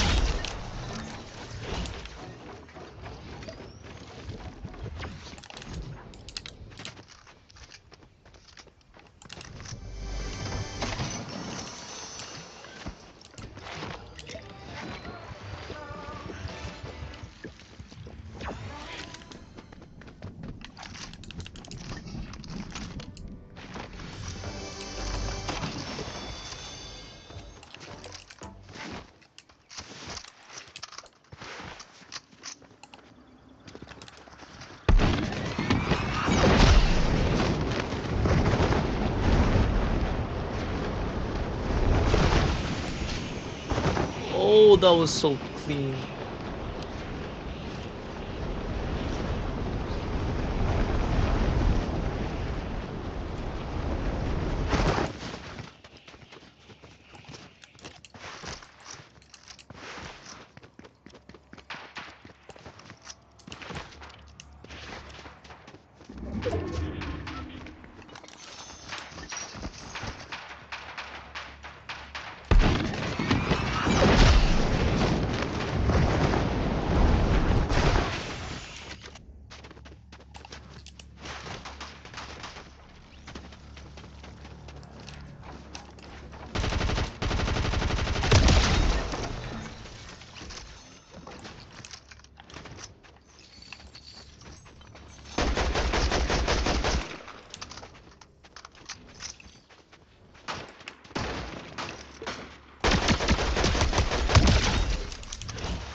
Oh shoot, this guy's actually hitting his shots.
Seem like a real person.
Oh my god, no. Oh, please.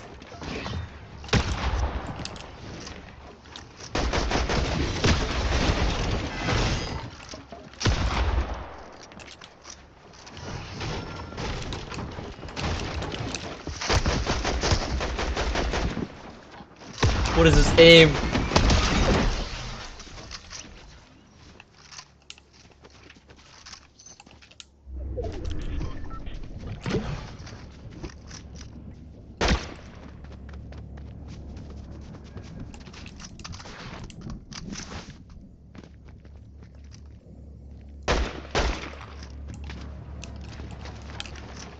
Is it real?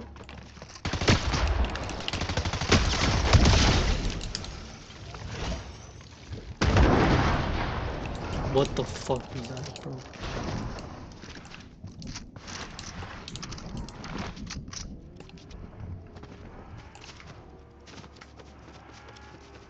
Where's the car? I can hear it.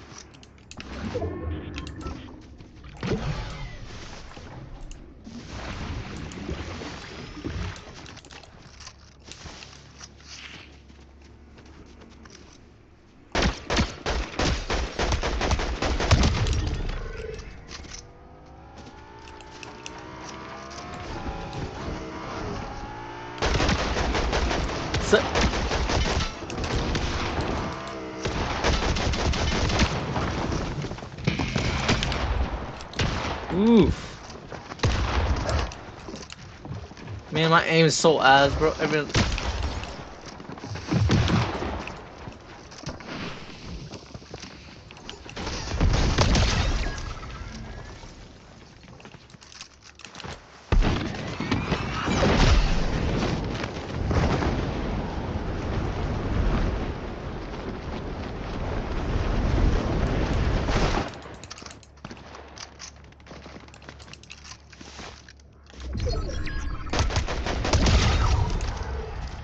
Alright, let's give this last guy the win.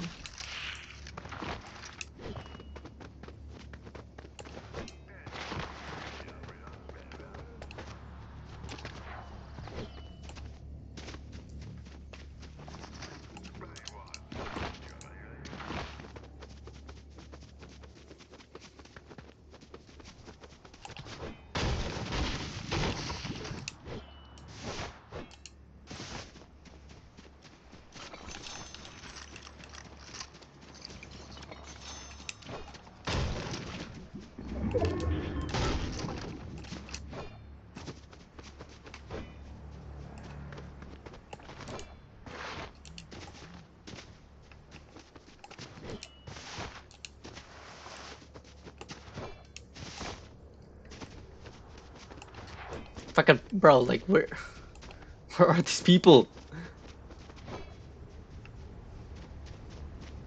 How do can the storm come faster, bro?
Why did they make it purple?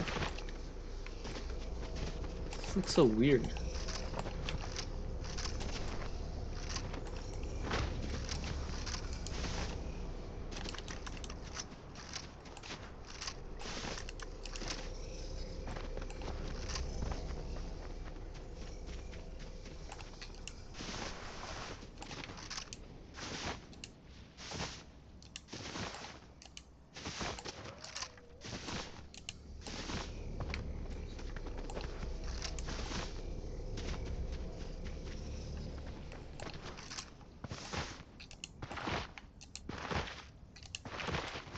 How is there someone here, bro?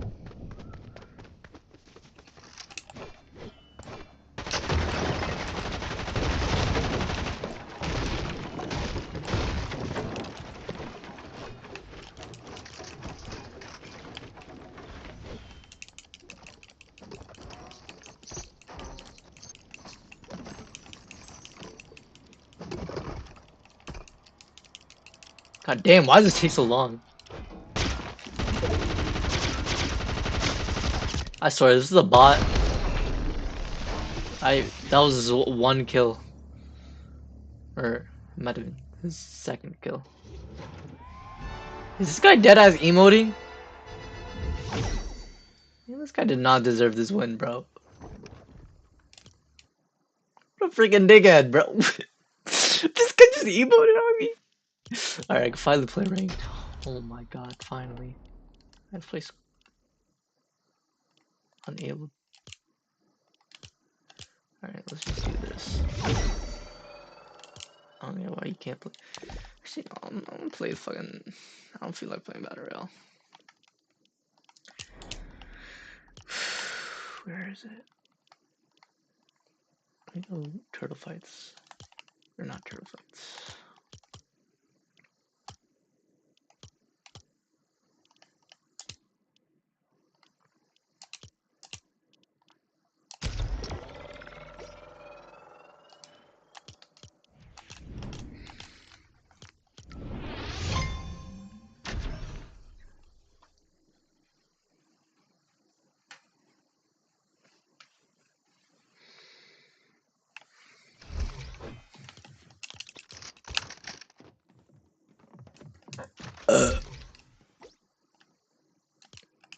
Yo.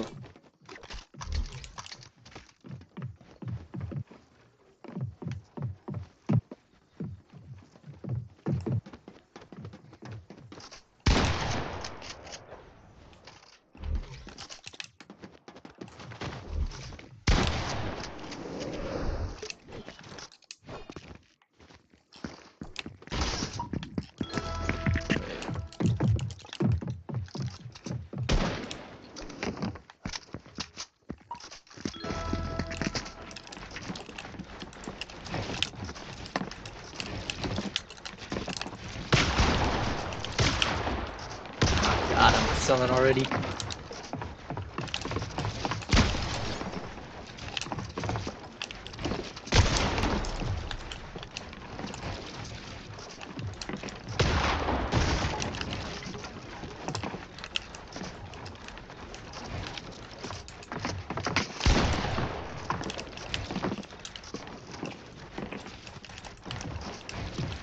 Guys, are making. Oh my god, he almost. Fuck it. Oh my god, I was gonna clip.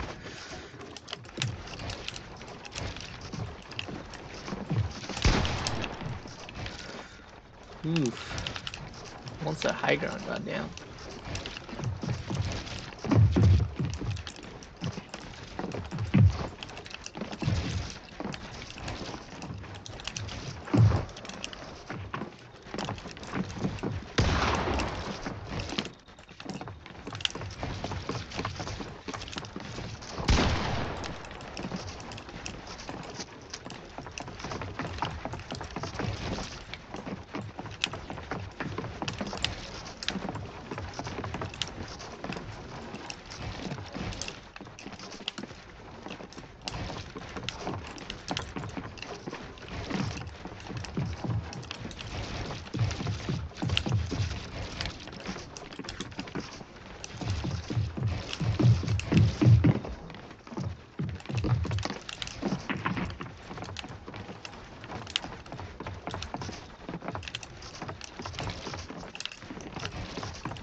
God damn. I'm selling.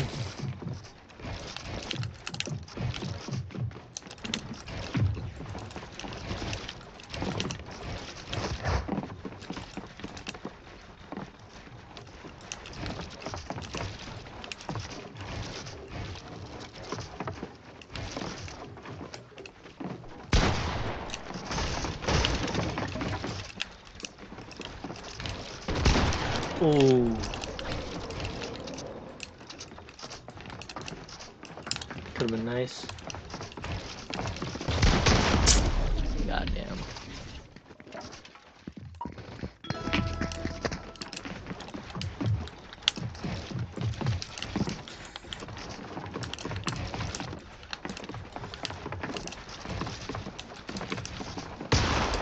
Ah.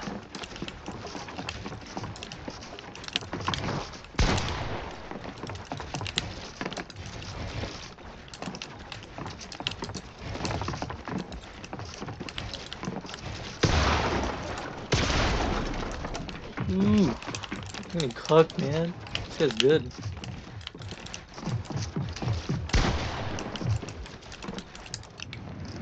Ah.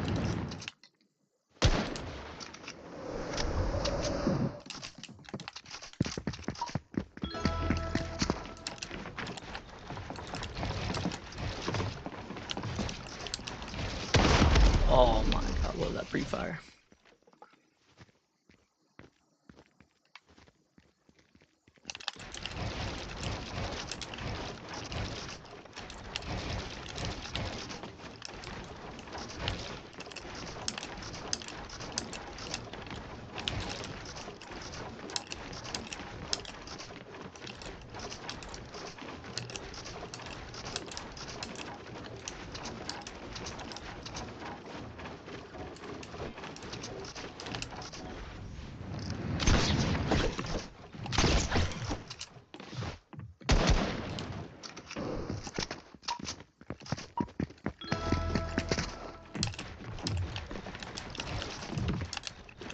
Oh my god, I'm selling. Oof.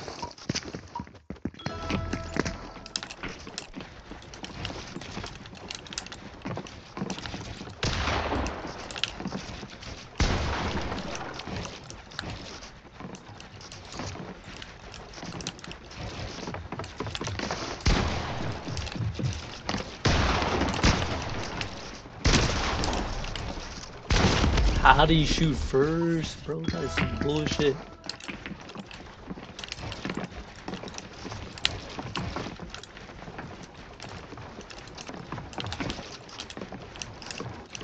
Ooh, I can't go.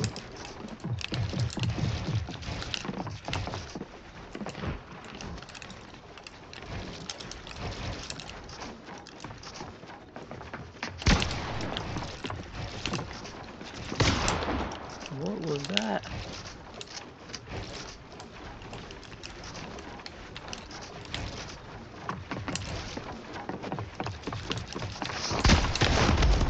Bro, this guy's got like the most elite aim ever, bro. Oh my god. That's zero ping.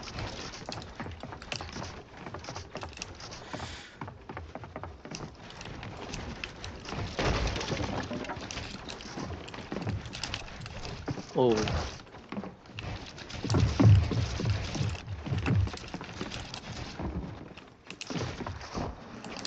I don't even know where I'm at.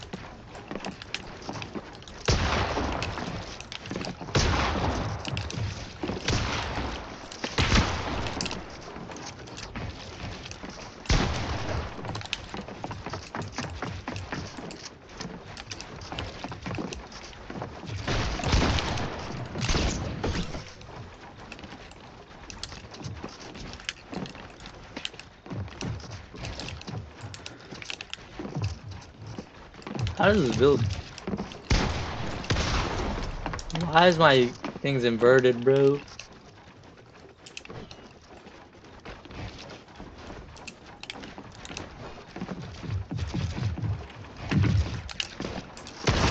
Oh my, why is my shit just inverted mid game? The fuck is that? How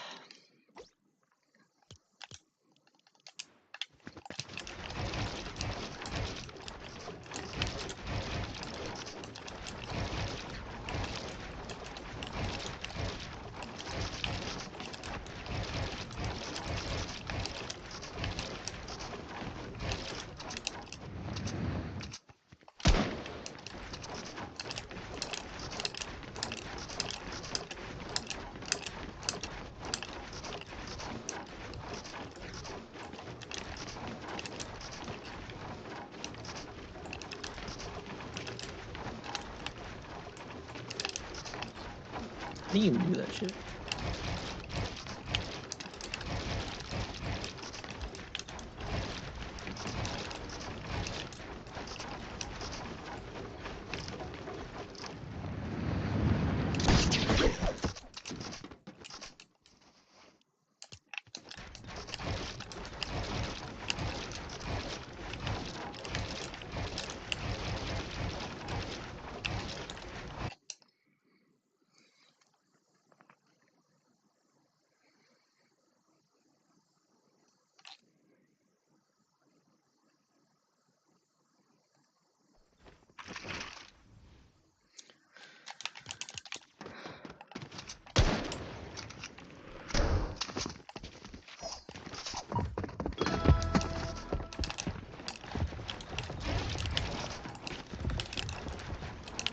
Why there's stamina? What the fuck? Whoa.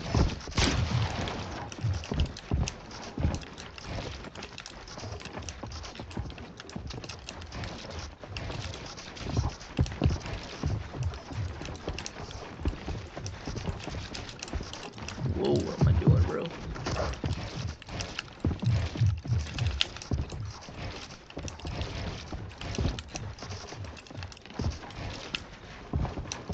Why am I so laggy? That's, oh yeah, fucking high.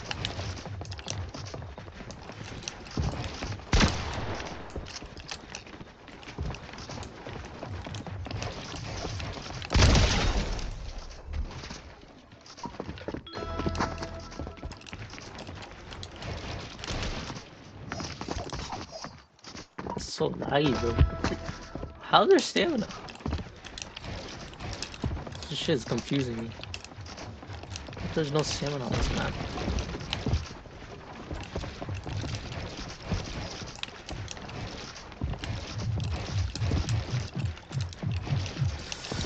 Ooh.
Whoa.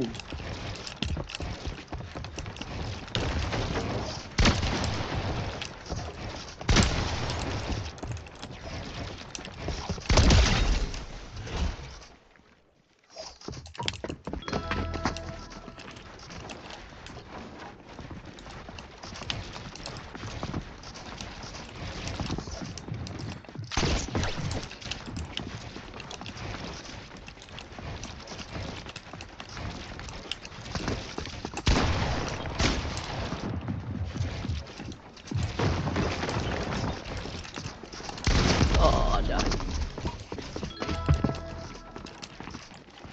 Why did... Ooh. Scared me.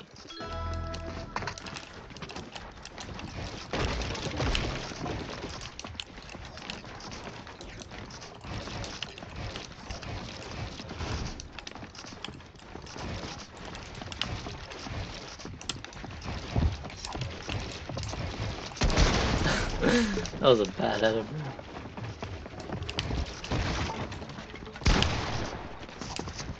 Oh shoot! Why did I not hear him there?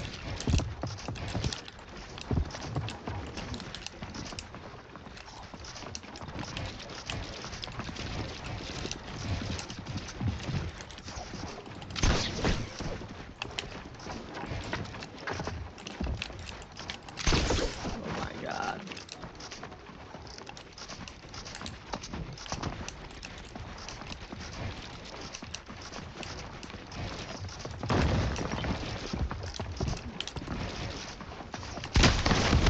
Oh my god, I'm trash. There he goes. Now it's...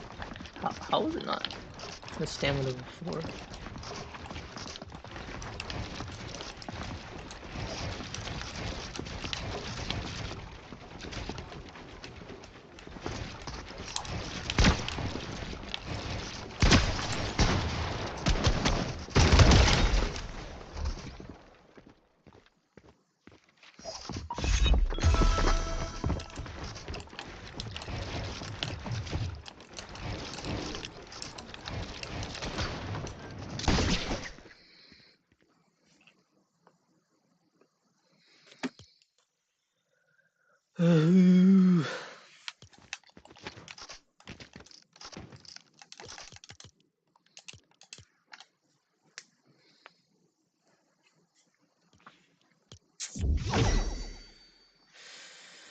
Shit's so boring.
fuck?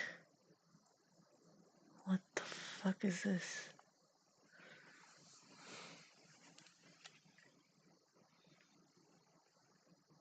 I'm gonna rename this.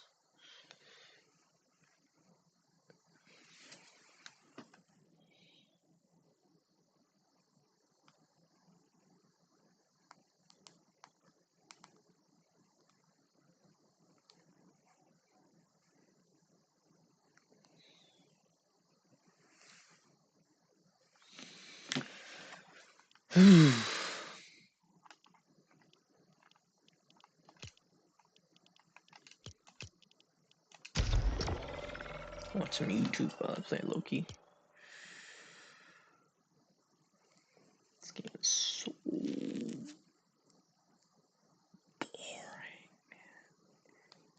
I can't take it anymore.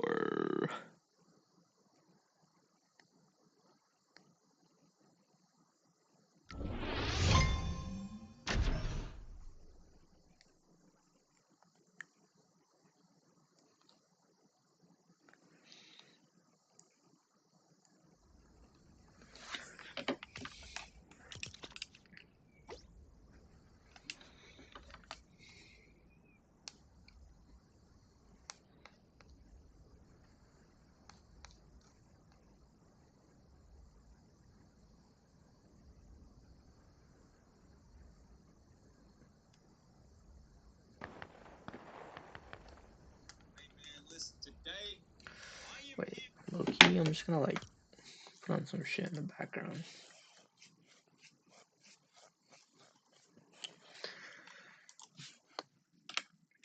What else? Ooh.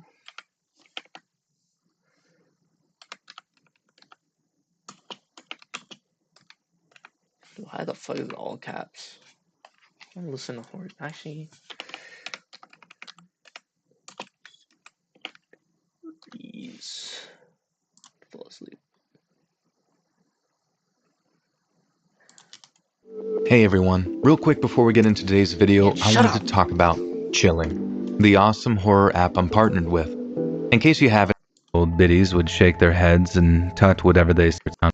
Never miss will remain Man, this is nameless so for boring, reasons bro. that'll be Reddit story. You know, I'll do that. What the fuck they did? Oh, this guy. You don't deserve to settle, so play a game that won't either. We've made major changes to agents, weapons, and... It's been a while since the last Reddit video, so thanks for coming back to the channel. I've got a bunch of stories to read today. And while I do that, I'm going to be building a super smelter. Well, maybe not so super, but I just desperately need something to smelt all of the raw iron and gold that I've mined over the span Man, of this shut up, world. you I don't even know story, why bro. I collect all these amethyst crystals. Why I never would end up you using them do for anything. this? Anyways, let's read some stories and judge some people. Am I wrong for asking my daughter to uphold her end of the deal?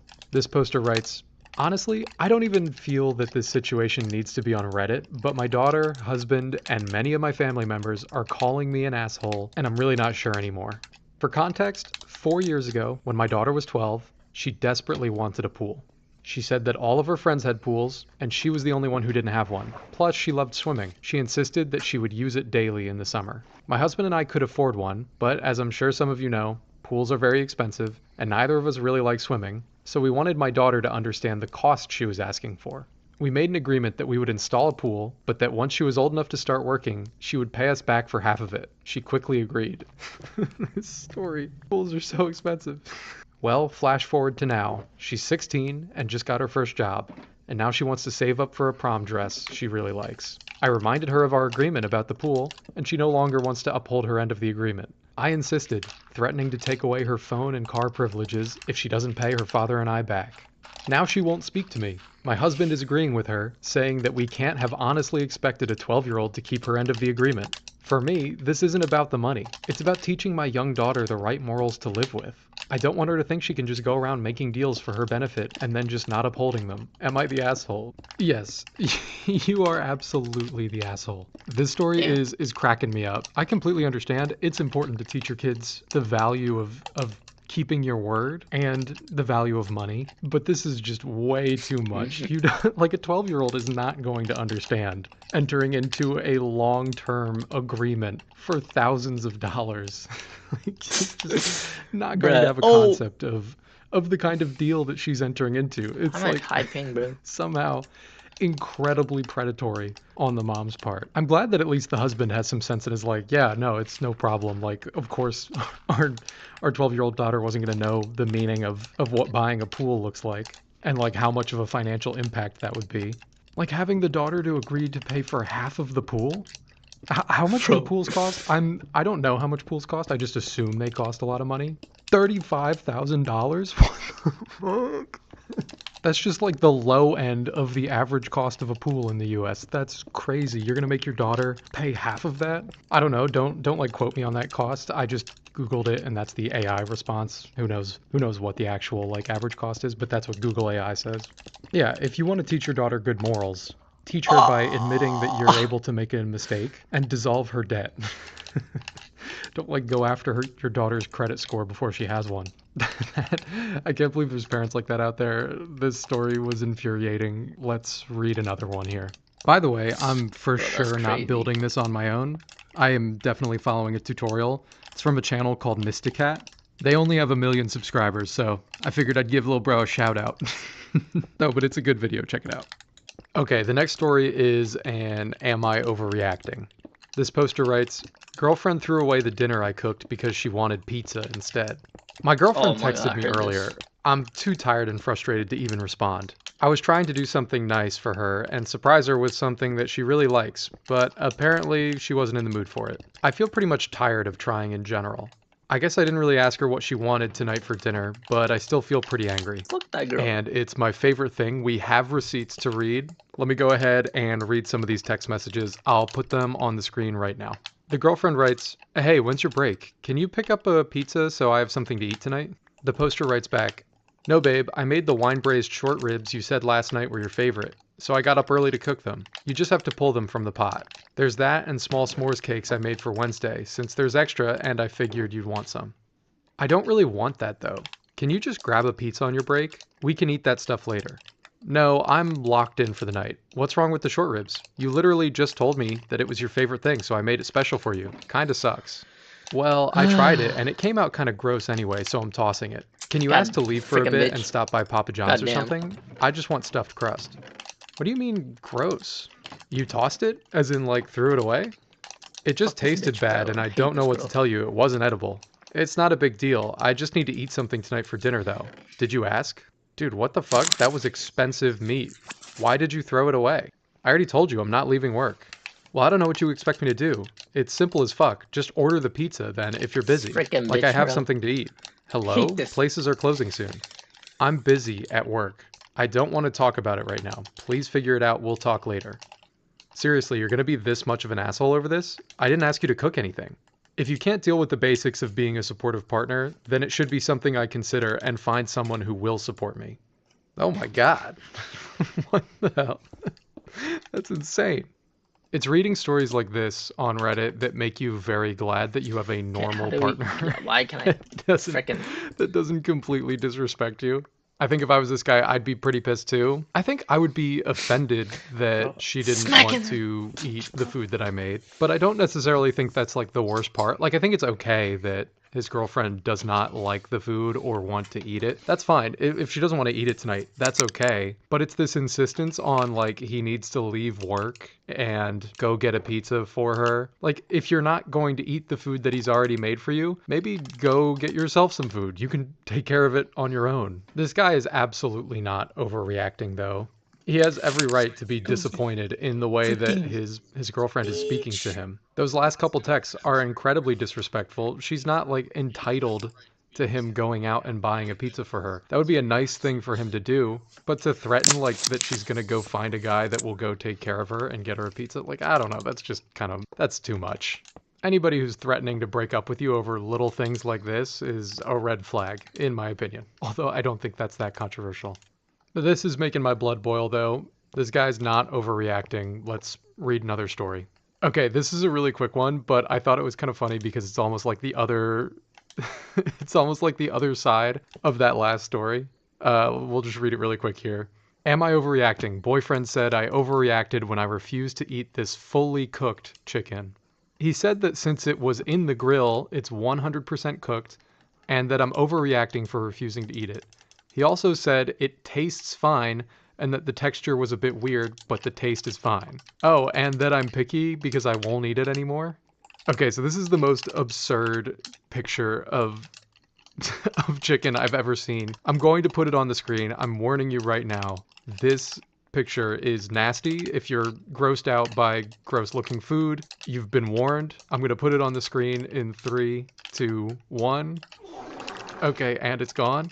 I mean, that picture, that chicken is That's absolutely ugly ass disgusting chicken. looking. I would not eat that. You're literally putting yourself in danger if you eat that. So no, this Okay. person is not overreacting. Can't see the That chicken, is bro. not a fully cooked piece of chicken. That is for sure raw. Don't touch it. It's not even pink. This is raw. And Creek has delivered undercooked salmon. Build a website you love with Wix. For your words, That freaking Wix app. create your brand, your opportunity. Am I the asshole? I'm gonna watch Hey this. everyone, welcome back to another video. My name is Vembo and I'm glad you're here. Today's video is a bit of a special one. It's a long one, so go ahead and get comfortable. Whether you're watching from work, chilling at home, or just need something to throw on in the background, this is the perfect time to settle in. The video you're about to watch is a full compilation Man, I of just some of my previous uploads, but don't skip ahead just yet, because the first hour is filled with brand new stories you haven't seen before, fresh content, new twists, and plenty to This guy's keep you so locked calming. in. Also, if you've been enjoying the videos and want to support the channel, consider becoming a member. Members get early access to videos like this one, and also get to help decide what topics I cover in the future. It's a great way to be part of the Guy's so process wholesome. and keep the content flowing. Thanks for being here, and let's jump right into it. Let's start with this absolute doozy from Am I the Arsehole? Absolutely. I'm 34 years old, and I've been married to my wife Lisa for 8 years. We have 2 kids together, ages 5 and 7. Lisa has always been close with her sister Monica, who's 29 and has never really had her life together. Monica dropped out of college twice, can't hold down a job for more than 6 months, God damn. and has this habit of making everyone else's problems her emergency. About 2 years ago, Monica got pregnant. She wasn't with the father anymore. Oh my Said he was a god! deadbeat who wanted nothing to do with the I need baby. to focus on the red. Lisa immediately went into protective big sister mode and insisted we help Monica out. I wasn't thrilled about it, but I love my wife, so I agreed to let Monica stay in our guest room until she got back on her feet. That was supposed to be temporary. 2 years later, Monica is still living in our house, rent-free, contributing absolutely nothing to household expenses and treating our home like her personal hotel. She leaves dishes everywhere, doesn't clean up after herself, and expects Lisa to watch the baby whenever she wants to go out with friends. The breaking point came last month. I came home from work to find Monica had thrown a party in our living room while Lisa was What? at work and our kids were at school. Man, There were empty Freak beer this. bottles everywhere, cigarette butts on our patio, and someone had spilled red wine on our white carpet. When I confronted Monica about it, she laughed and said it wasn't that big of a deal, that I needed to lighten up. I told Lisa that night that Monica needed to move out. Lisa got defensive and said Monica was going through a hard time, that she was family, and we couldn't just abandon her. yes, you can. I said I Come understood on that, now. but Monica had been taking advantage of make our it so? generosity for 2 years, and it was affecting our marriage and our home life. Lisa accused me of being heartless and said I was trying to make her choose between her sister and her husband. I told her I wasn't asking her to choose. I was asking her to set boundaries with someone who was clearly Frickin' using us. Who is just like, Things escalated from there. why do they do Lisa this, said bro? if I forced Monica to leave, she'd never forgive me. I said if Monica Bruh. didn't leave, I was going to start looking Bruh, for my own leave it. place, because I was done living like this. The next morning, I woke up to find that Lisa had packed bags for herself and our Ain't no kids. way. She said they were going to stay at her Really? mother's house until I came to my senses and That's apologized to actually Monica. crazy. She took our children and left, and that was 3 weeks ago. I've been texting and calling, Bitch, trying bro. to get Who Lisa to does come home that? so we can talk about this rationally, but she's not responding. Man, Monica is still living in our house, she dumb, bro. acting The like wife is nothing dumbass. happened, and now she's telling people that I kicked out my own wife Frickin' and children over a little dumbass. mess. Yesterday, Lisa's mother called me and said I was destroying my family Dumbass, over petty man. grievances, that Monica is a single mother who needs support, and that a real man would step up and help family instead of being selfish. She said if I don't apologise and ask Monica to stay permanently, Lisa is going to file for divorce. I feel like I'm going crazy. All I wanted was for someone who's been freeloading in our house for 2 years to start contributing or find her own place. Now I'm being painted as the villain who broke up his own family. Monica is telling everyone that I've been hostile toward her from day one, which isn't true. I tried to be welcoming and supportive, but there's only so much a person can take. My friends are split. Some say I should have put my foot down sooner. Others say I should just suck it up for the sake of my marriage. Fuck this. But the bitch, thought bro. of Monica What do you mean, living suck in it our up? house permanently, continuing to take advantage while contributing nothing, makes me feel sick. So am I the arsehole for giving my wife an ultimatum about her sister? That story is over. Wow, this guy's living in an actual nightmare scenario where his kindness got weaponized against him. 2 years of free housing, and this woman throws a party in his living room like she Frick owns this the woman. place. The audacity is genuinely breathtaking. And now his wife has essentially chosen her freeloading sister I'm getting over shit their on in marriage this lobby, and bro. kids. Holy crap. This isn't about family loyalty anymore. This is about basic respect and boundaries. Sometimes being the reasonable person in an unreasonable situation makes you look like the bad guy, but this man is absolutely not the arsehole here. Let's move on to something that'll make your blood boil in a completely different way. This happened about 6 months ago, but I'm still furious about it, and my therapist suggested I write it out. I'm a 28-year-old woman, and I work as a paediatric nurse at a children's hospital. It's demanding work, both emotionally and physically, but I love what I do. I was shopping at Target on a Saturday afternoon, still in my scrubs because I'd just gotten off a 12-hour shift. I was exhausted, running on 3 hours of sleep, and I just needed to grab some groceries and essentials before heading home. I was in the pharmacy section looking for some ibuprofen when this woman, probably in her 50s, approached me with her cart. She had this entitled look on her face that I'd seen 1,000 times before. "Excuse me," she said, snapping her fingers at me. "I need you to get me the good cough medicine from behind the counter, the stuff that actually works." I looked at her, confused. "I'm sorry, I don't work here, I'm just shopping." She looked me up and down with this disgusted expression. Dang. "Don't lie to me. You're wearing scrubs. Obviously, you work here in the pharmacy." Oh, hell no. I explained that I was a nurse at the children's hospital and that I was just shopping after my shift. I even showed her Scrubs. my hospital ID badge that was still clipped to my She's scrubs. broke. Instead of apologising, she got angry. What the fuck? "Well, if you're really a nurse, then you should be helping people. It's your Dang. job to help sick people, and I'm sick. I have a terrible cough, and I need medicine." I told her again that I didn't work at Target, that she needed to speak to an actual pharmacy employee, and that I was off duty and just trying to do my own shopping. That's when she completely lost it.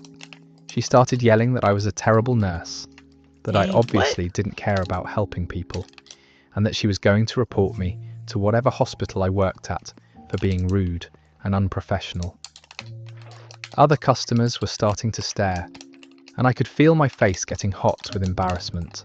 I tried to walk away, but she followed me, continuing to berate me about how healthcare workers should always be willing to help, and that I was probably a fake nurse anyway, because real nurses care about people. What Finally, is she talking an about? actual Target employee came over to see what the commotion was about. The woman immediately switched tactics and told the employee that I was a Target pharmacy worker who was refusing to help her and being extremely rude. The Target employee looked at me questioningly, and I had to explain the entire situation again. Meanwhile, This woman is still insisting that because I'm wearing scrubs, I obviously work there, and I'm just trying to get out of doing my job. The Target employee was great. She calmly explained to the woman that I was clearly a customer, that scrubs don't mean someone works at Target, and that she would be happy to help her find what she needed in the pharmacy section. But the woman wasn't done. She demanded to speak to a manager, Bro, what is and she when the talking manager about? came over, she told him that his employee, meaning me, had been incredibly rude and unprofessional, and that she wanted me fired. The manager looked at me, and I had to go through the whole explanation again. He was very apologetic and told the woman that I didn't work there, but she kept insisting that I was lying, and that everyone was covering for me. Finally, I'd The had fuck? enough. What is I she was talking about? exhausted, I just wanted to go home, and I was tired of being harassed by this entitled woman. I pulled out my phone and showed her photos from my shift that day. Pictures of me with my paediatric patients that I take for their families, my hospital schedule, everything. I said, "Mom, I just spent 12 hours taking care of sick children. I've been on my feet all day. I haven't eaten a real meal, and I'm running on no sleep. I'm not trying to avoid helping you. I literally cannot help you because I don't work here. Please leave me alone." She stared at the photos for a minute, and I thought maybe she was finally going to realise her mistake and apologise. Instead, she No, said, she's not, bro. "Well, if you're really a paediatric nurse, then you should know about cough medicine. You're still being unhelpful." At that point, I just walked away. The manager followed me and apologised profusely, said they'd handle the situation, and that I was welcome to finish my shopping in peace. I did see the woman later in the checkout line, and she was still complaining loudly to anyone who would listen about how rude the Target pharmacy staff had been to her. The whole thing was so absurd and frustrating. I spend my days taking care of sick kids, dealing with worried parents, making life or death decisions, and this woman wanted to publicly humiliate me because I wouldn't pretend to be a Target employee to help her buy cough drops. That story is over. The sheer entitlement of some people never ceases to amaze me. This woman saw scrubs and immediately decided this nurse owed her personal medical consultation in the middle of Target. Even after seeing proof that she works at a children's hospital, she still demanded free medical advice. Healthcare workers already deal with enough without random strangers harassing them during their off hours. The audacity of following someone around a store yelling at them because they won't pretend to work there is just mind-blowing. Here's another one that had me questioning humanity. I'm 31 and I've been with my girlfriend Rachel for about 4 years. She has a 9-year-old daughter, Chloe, from a previous relationship. Chloe's biological father isn't in the picture, and I've basically been acting as her stepdad since Rachel and I got serious. I really care about Chloe. I help with homework, I go to her school events, I've taught her how to ride a bike, all that stuff. She calls me by my first name, which is fine. And I consider her family, even though Rachel and I aren't married yet. Here's where it gets complicated. I'm really into photography. It's been my hobby for about 10 years, and I've got some expensive equipment, professional cameras, lenses, lighting gear, the whole setup. It's probably worth around $15,000 total, and I've built up this collection slowly over the years. Chloe has shown some interest in photography lately. She's always asking to see my cameras and wants to know how everything works. I've been teaching her the basics with one of my older, less expensive cameras, and she's actually pretty good at it for a kid. Last month, Rachel suggested that for Chloe's 10th birthday, I should give her one of my cameras as a gift.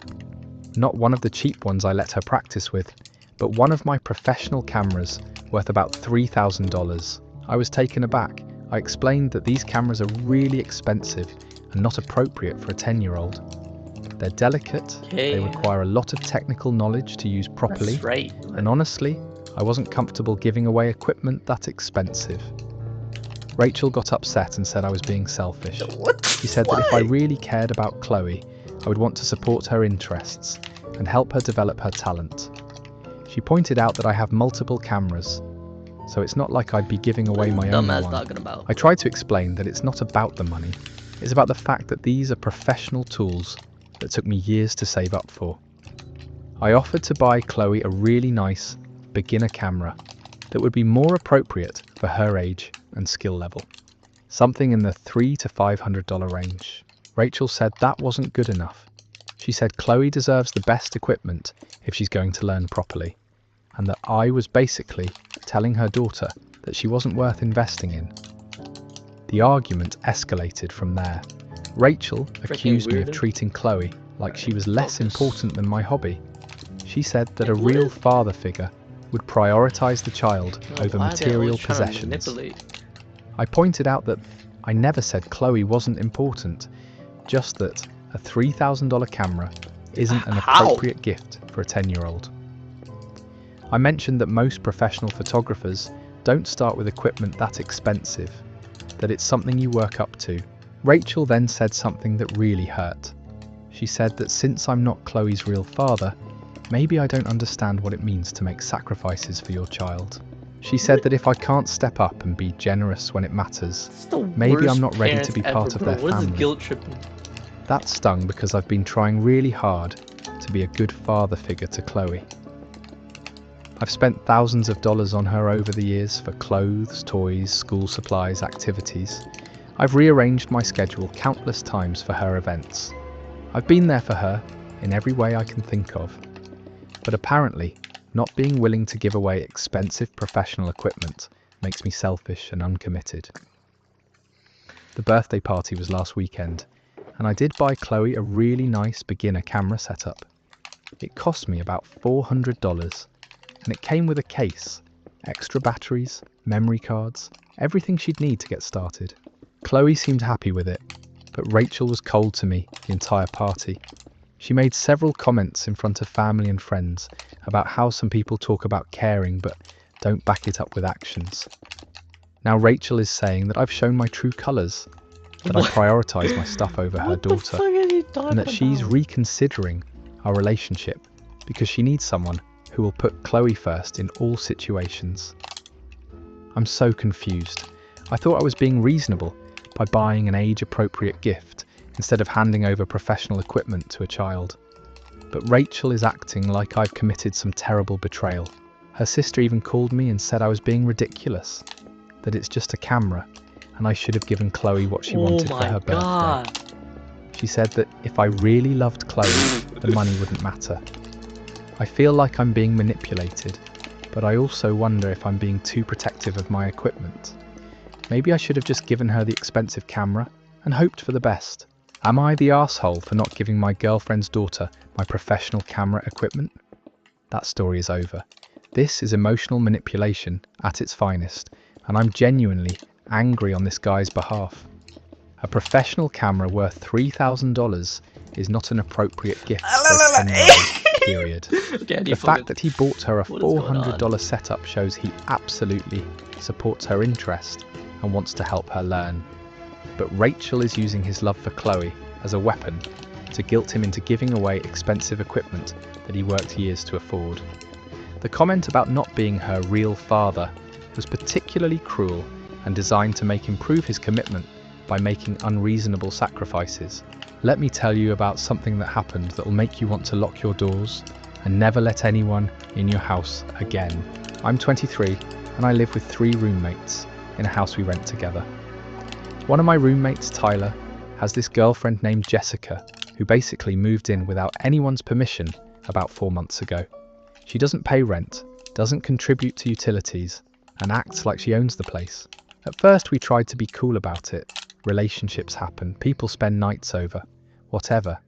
But Jessica started leaving her stuff everywhere, using our food without asking, and hogging the bathroom for hours every morning. When we brought it up to Tyler, he said we were being dramatic, and that she'd start contributing once she found a job. That was 4 months ago. She's still unemployed, still not paying anything, and now she's bringing friends over without asking and treating our living room like her personal hangout space. Last week I came home to find Jessica had rearranged our entire kitchen. She moved all our dishes to different cabinets, threw away food she said was expired even though it wasn't, and installed some weird spice rack system that none of us wanted. When I asked her what she was doing, she said she was just trying to make the space more functional since she spends so much time there. I told Tyler that night that this couldn't continue. Either Jessica starts paying her share of rent and utilities, or she needs to stop practically living here. Tyler got defensive and said I was being unreasonable, that Jessica was going through a tough time and we should be more supportive. The next morning, I woke up to find a note taped to my bedroom door. It was from Jessica, and it said that she'd noticed I seemed stressed about the living situation, so she'd taken the liberty of deep cleaning my room while I was asleep. She'd gone through my personal belongings, reorganised my closet, and even made my bed with different sheets that she said were more aesthetically pleasing. See, when he was I was furious. I'm confused. She'd been in my private space without permission, touched my personal things, and acted like she was doing me a favour. I confronted her immediately and told her she had no right to enter my room, let alone go through my stuff. Jessica started crying and said she was just trying to help, that she thought I'd appreciate having a clean, organised space. Tyler came running when he heard her crying and immediately started yelling at me for making his girlfriend upset. I told Tyler that Jessica had crossed a major line and that I wanted her out of the house immediately. Tyler said I was overreacting and that Jessica was just trying to be nice. He said if I couldn't handle living with his girlfriend, maybe I should be the one to move out. That's when I snapped. I told Tyler that Jessica doesn't pay rent, doesn't contribute anything, and has been treating our shared space like her personal property for months. I said that none of us signed up to have a fifth roommate, especially one who thinks she can just go into our private rooms whenever she feels like it. Tyler said I was being cruel and that Jessica was practically family now. He said that if we couldn't accept her, then he'd have to reconsider living here too, but he wasn't going to choose between us and her. I talked to my other two roommates, and they both agreed that the situation had gotten out of hand. We decided to give Tyler an ultimatum. Either Jessica starts paying her fair share and respects our boundaries, or both of them need to find somewhere else to live. When we presented this to Tyler, he accused us of ganging up on him and his girlfriend. Jessica started sobbing and said we were being mean to her because we didn't like her, which wasn't true. We just wanted her to respect our space and contribute if she was going to live here. Tyler said we were all heartless and that real friends would be more understanding. He packed his stuff that same day and moved out with Jessica, but not before Jessica left another note, saying that she forgave us for being so unwelcoming and that she hoped we'd learn to be more open-hearted in the future. What is she Now Tyler isn't about? speaking to any of us, and he's been telling mutual friends that we kicked him out because we were jealous of his relationship. Jessica has been posting on social media about how some people are too selfish to help others in need, and how grateful she is to have someone like Tyler Pay the who rent, stands bro. up for her. Broke ass boy. I feel bad that we lost a friend, but I also don't think we were wrong to expect basic respect and financial contribution from someone who was essentially living in our house. That story's over. This woman moved in without permission, contributed nothing for 4 months, then had the nerve to redecorate their kitchen and rifle through someone's private space. Tyler choosing his What is freeloading happening? girlfriend over basic roommate etiquette shows exactly where his priorities lie. Sometimes you have to cut people loose when they refuse to respect the most basic boundaries. Here's one that'll make you question everything you thought you knew about wedding etiquette. I got married 3 months ago to my now husband David. We had a small ceremony with about 60 people, mostly family and close friends. We saved for 2 years to afford this wedding, and while it wasn't extravagant, it was exactly what we wanted. My cousin Amanda was invited along with her husband and their 2 kids, ages 8 and 11. Amanda and I aren't super close, but we're family, and I wanted her there. What I didn't expect was for her to treat my wedding like a free babysitting service. The problems started during the ceremony itself. Amanda's kids were running around, talking loudly, and at one point her 8-year-old actually walked up to the altar during our vows to ask his mum if he could have a snack. Amanda just waved him away instead of getting up to handle the situation. During the reception, things got worse. The kids were climbing on chairs, grabbing food off other people's plates, and running between tables while the servers were trying to work. Other guests were clearly annoyed, but Amanda was too busy drinking and socialising to pay attention to what her children were doing. The breaking point came during our first dance. We'd hired a photographer specifically to capture this moment, and it was really important to us. Right in the middle of the song, Amanda's 11-year-old ran onto the dance floor and started doing some kind of TikTok dance routine, completely interrupting our moment. The photographer missed the shot because he was trying to figure out what was happening. Our beautiful first dance turned into this chaotic scene, with a kid flailing around in the background while Amanda laughed and filmed it on her phone like it was the cutest thing in the world. I was heartbroken. This was supposed to be one of the most special moments of our wedding day, and it was ruined. David tried to restart the dance, but the moment was gone and everyone was distracted. After the dance, I pulled Amanda aside and asked her to please keep her kids under control for the rest of the evening. I tried to be polite about it, but I was honestly pretty upset. Amanda immediately got defensive. She said her kids were just being kids and that I was being uptight. She said that weddings should be fun for everyone, including children, and that I was being selfish for expecting her to control every little thing they did. I explained that while I wanted kids to have fun, her children had been disruptive throughout the entire event and had just interrupted one of the most important moments of my wedding day. I asked if she could maybe take them outside for a few minutes to burn off some energy, or at least stay closer to them to prevent more incidents. Amanda rolled her eyes and said I was being bridezilla-ish and that I needed to relax. She said that if I didn't want kids at my wedding, I shouldn't have invited families. She told me that her kids were more important to her than my perfect wedding photos, and that I was being ridiculous for making a big deal out of it. The rest of the reception was tense. Amanda made a point of letting her kids do whatever they wanted, almost like she was proving a point. They knocked over a centerpiece, spilled juice on their fancy clothes, and continued to run around, despite other guests asking them to slow down. During the cake cutting, her 8-year-old tried to grab a piece directly off the cake before we'd even made the first cut. When David gently redirected him, Amanda snapped that we were being mean to her child, and that he was just excited. After the wedding, Amanda posted photos on Facebook of her kids at the reception with captions about how much fun they had and how great it was to have a family-friendly celebration.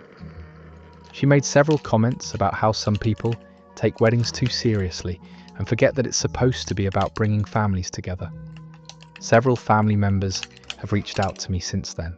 Some agreed that Amanda's kids were out of control and that she should have managed them better. Others said that I was being too harsh and that kids will be kids, especially at family events. My grandmother called me last week and said that Amanda was hurt by how I treated her at the wedding. She said that Amanda felt like I embarrassed her in front of the family and that I should apologise for making her feel unwelcome. I'm torn because I don't want family drama, but I also feel like Amanda completely disrespected my wedding day. I spent 2 years planning and saving for this event, and her lack of parenting turned several important moments into chaos. David is on my side and thinks Amanda was completely out of line, but he also thinks I should just let it go to keep peace in the family. He says the wedding is over and we can't change what happened, so there's no point in continuing to be upset about it. Man, continue. But I can't let it go. Talking about? Every time I look at our wedding photos and see her kids in the background of what should have been intimate moments, I get angry all over again. Our first dance photo has her son's elbow in the corner because he was mid-dance move when the photographer finally got a shot. I feel like Amanda owes me an apology, not the other way around. Nice shot, I'm gonna lie. But I'm starting to wonder if I'm being too unforgiving about the whole thing. That story is over. A child literally interrupting your first dance at your own wedding is not kids being kids, it's parents refusing to parent. Amanda turned what should have been a beautiful family celebration into her personal playground, while expecting everyone else to just deal with the chaos. The fact that she's now playing victim and expecting an apology after ruining multiple special moments is the cherry on top of this disaster Sunday. Some people really think the world revolves around them and their offspring. Let's dive into something that shows just how far some people will go to avoid taking responsibility for their actions. I'm 27 and I work as a manager at a mid-sized retail store. It's not glamorous work, but I've been there for 5 years and I've worked my way up from cashier to assistant manager to store manager. I take my job seriously and I try to treat all my employees fairly. About 8 months ago, we hired a new employee named Kevin. He's 19, this was his first real job, and at first he seemed eager to learn and work hard. I spent extra time training him, making sure he understood all our procedures, and trying to help him succeed. But after about a month, Kevin's performance started declining rapidly. He was constantly late, sometimes by 30 or 40 minutes. He'd call in sick at least once a week, usually with suspicious timing like right before busy weekends, or after he'd posted party photos on social media the night before. When Kevin was at work, he spent most of his time on his phone, even when there were customers waiting. He'd disappear for extended bathroom breaks, leave his register to chat with co-workers, and generally act like showing up was enough effort for the day. I tried talking to him multiple times. I explained that punctuality was important, that customers needed to be the priority, and that excessive phone use wasn't acceptable during work hours. Kevin would nod and agree, promise to do better, and then continue with the same behaviour. After about 4 months of this, I had to start writing him up, first for tardiness, then for excessive absences, then for poor customer service, after a customer complained that Kevin was texting while ringing up their purchase and didn't say a single word to them during the entire transaction. Each time I wrote Kevin up, his mother would call the store. She'd demand to speak to me and then launch into these long speeches about how Kevin was a good kid who was just adjusting to the working world. She'd make excuses for every single issue, blaming everything from traffic to his sleep schedule to stress from learning a new job. The first few times she called, I tried to be understanding. I explained that while I appreciated her concern for her son, Kevin needed to take responsibility for his own performance and that the standards applied to all employees equally. But Kevin's mum, Patricia, wasn't interested in hearing that. She started calling me almost weekly, sometimes multiple times per week, to complain about how I was treating her son. She'd say that I was being too hard on him, that I had unrealistic expectations, and that I was probably discriminating against him because he was young. Oh, what? The situation came to a head about 2 months ago. Kevin was scheduled to work a Saturday morning shift, which started at 8 a.m. At 8:30, we still hadn't heard from him, and he wasn't answering his phone. We were short-staffed and had a line of customers waiting. Kevin finally showed up at 9:45, nearly 2 hours late, with no explanation other than he overslept. This was his 6th unexcused late arrival in 3 weeks, and I'd already told him that another incident would result in termination. I called Kevin into the office and explained that I had to let him go. I went through all the documentation, showed him the pattern of tardiness and absences, and explained that we'd given him multiple chances to improve his performance. Kevin seemed shocked, like he genuinely didn't understand why this was happening. He said that everyone oversleeps sometimes and that I was being unfair. He asked for another chance, promised he'd do better, but I explained that we'd already had this conversation many times and nothing had changed.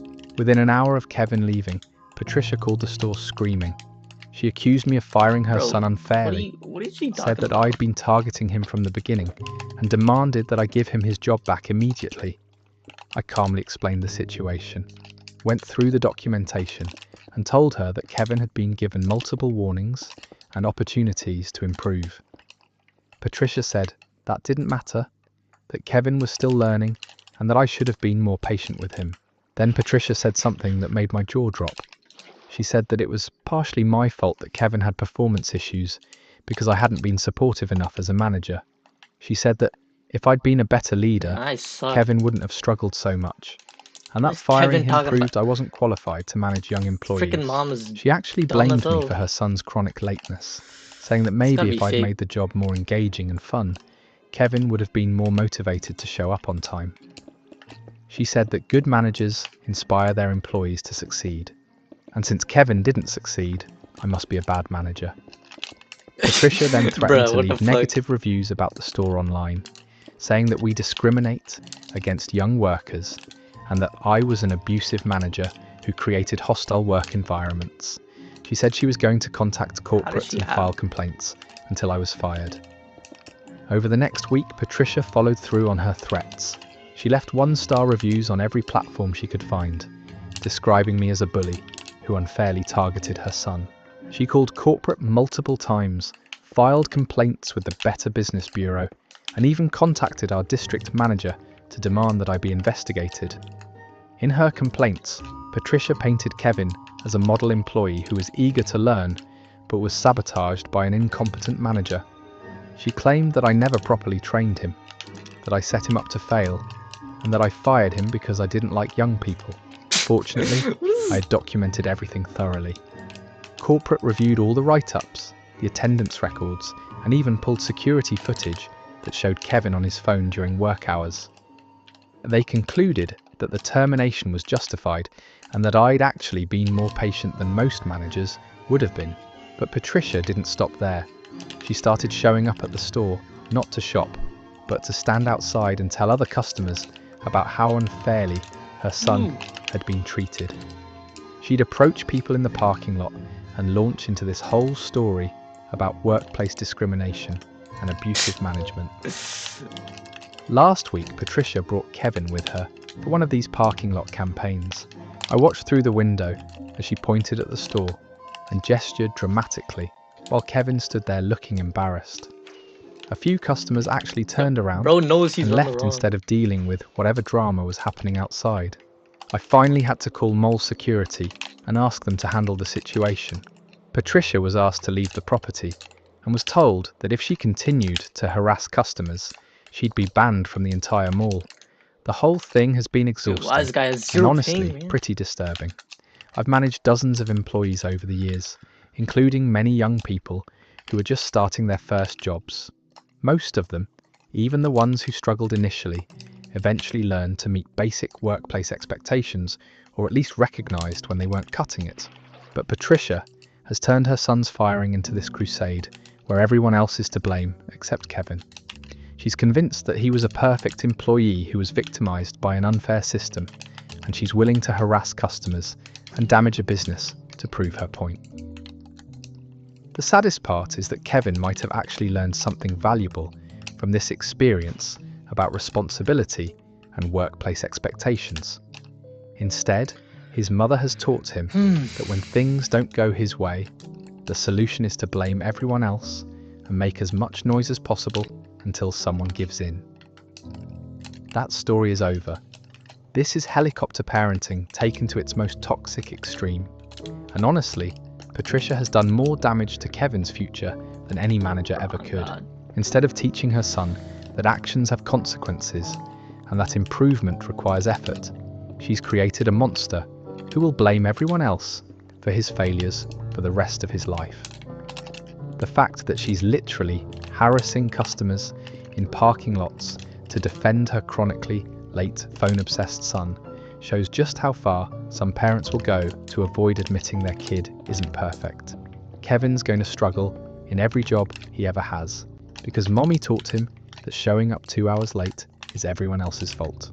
Alright, if you've made it this far into this chaos, I have to assume you're as addicted to Reddit drama as I am. Make sure to subscribe if you want more of these wild stories, because, trust me, the internet never runs out of people willing to share their most unhinged family situations with strangers.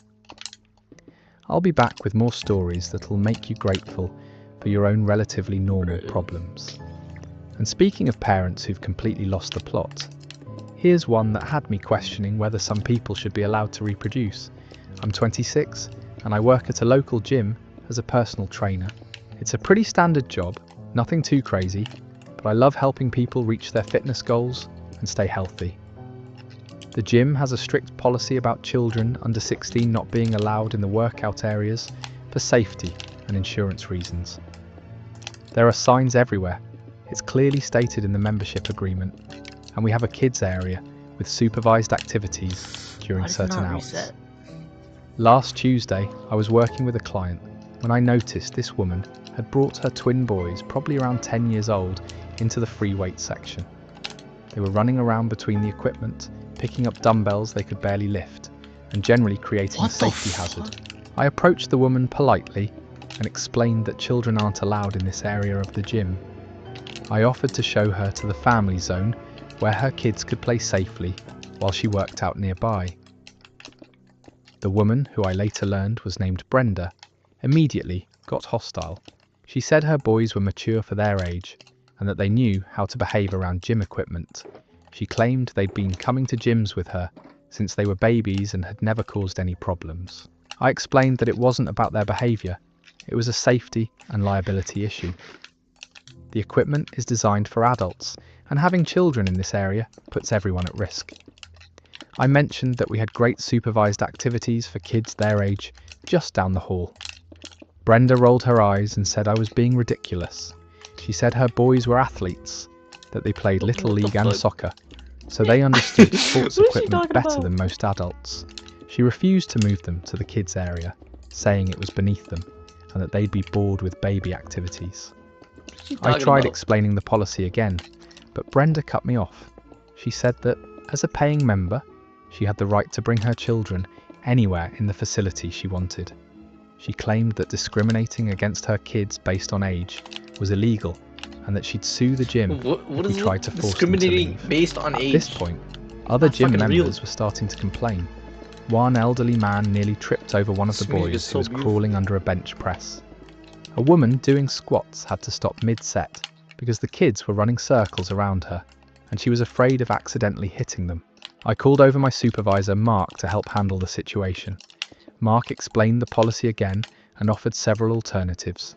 The supervised kids area, the indoor track where families could walk together, or coming back during family swim time, when the pool area was open to all ages. Brenda lost it completely. She started screaming that we were discriminating against her family, that her boys had every right to be there, and that she was going to report us to corporate for harassment. She said we were probably just jealous that her kids were in better shape than most of the adults in the gym. What? The boys, meanwhile, had found the cable machine and were trying to use it like a jungle gym. Bro. One of them had wrapped the cable around his waist and was attempting to do some kind of weird spinning move while his brother pulled on the other end. Mark immediately went over to stop them before someone got seriously hurt, and that's when Brenda really exploded. She accused Mark of assaulting her children and threatened to call the police. She started filming everything on her phone, narrating loudly about how the gym staff was attacking innocent kids. By this point, half the gym had stopped working out to watch this spectacle. Brenda was screaming. Her kids were crying because they'd been told to stop playing, and other members were starting to leave because the environment had become so chaotic. Mark asked Brenda to either move her children to an appropriate area or leave the gym entirely. Whoa, Brenda lag said there. she wasn't going anywhere and that we'd have to physically remove her family if we wanted them gone. So Mark called the police. While we waited for the officers to arrive, Brenda spent the time calling everyone she could think of. She called corporate, she called the local news station, she even called the mayor's office to complain about discrimination at our gym.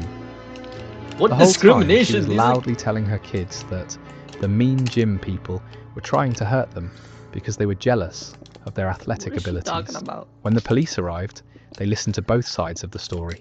The officer looked at the clear signage about age restrictions, reviewed our membership policies, and calmly explained to Brenda that businesses have the right to establish safety rules for their facilities.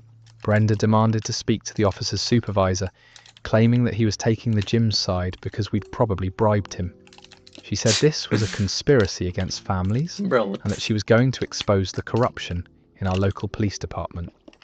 The officer gave Brenda a choice: follow the gym's rules or be escorted off the property for trespassing. Brenda chose to leave, but not before announcing loudly that she was going to sue everyone involved and that we'd all regret treating her family so poorly. As she was gathering her things, Brenda told her kids that this was an example of how unfair the world could be, and that sometimes bad people try to stop good people from achieving their dreams. She said that the gym staff were bullies who picked on children because we couldn't handle competition. The boys seemed confused more than anything else. One of them asked why they couldn't just play in the kids area, like the nice man suggested, and Brenda snapped that they were too advanced for baby games and shouldn't have to lower themselves to that level. Before leaving, Brenda made sure to tell every member she passed that the gym was unsafe for families and that the staff would kick out anyone who didn't fit their perfect image.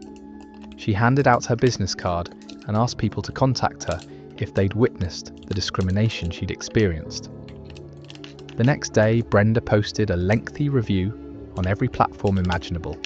She claimed that the gym deliberately targets families, that the staff are untrained and aggressive, and that they physically threatened her children for no reason. She posted photos of her boys looking sad and said they were traumatized by the experience. She also started a Facebook group called Families Against Gym Discrimination and invited everyone she knew to share their own stories of unfair treatment at fitness facilities. What are these words, bro? The group has 3 members, Brenda, her mother, and someone who appears to be a spam bot. Corporate did investigate the incident, reviewed the security footage, It's the same and exact spoke with story. the officer who responded. They concluded that all staff members followed proper procedures and that the gym's safety policies were clearly communicated and legally sound. But Brenda wasn't satisfied with that outcome. She's now threatening to organise protests outside the gym and has been calling local news stations trying to get them to cover what she calls the biggest discrimination scandal in our city's history. Last I heard, she was trying to get her boys enrolled in some kind of child advocacy programme so they could speak publicly about their traumatic experience of being asked to follow basic safety rules. The whole thing has been surreal. We deal with difficult members sometimes, but I've never seen someone turn a simple safety policy into a constitutional crisis. The worst part is that those kids are learning that throwing tantrums and playing victim is the appropriate response when you don't get your way.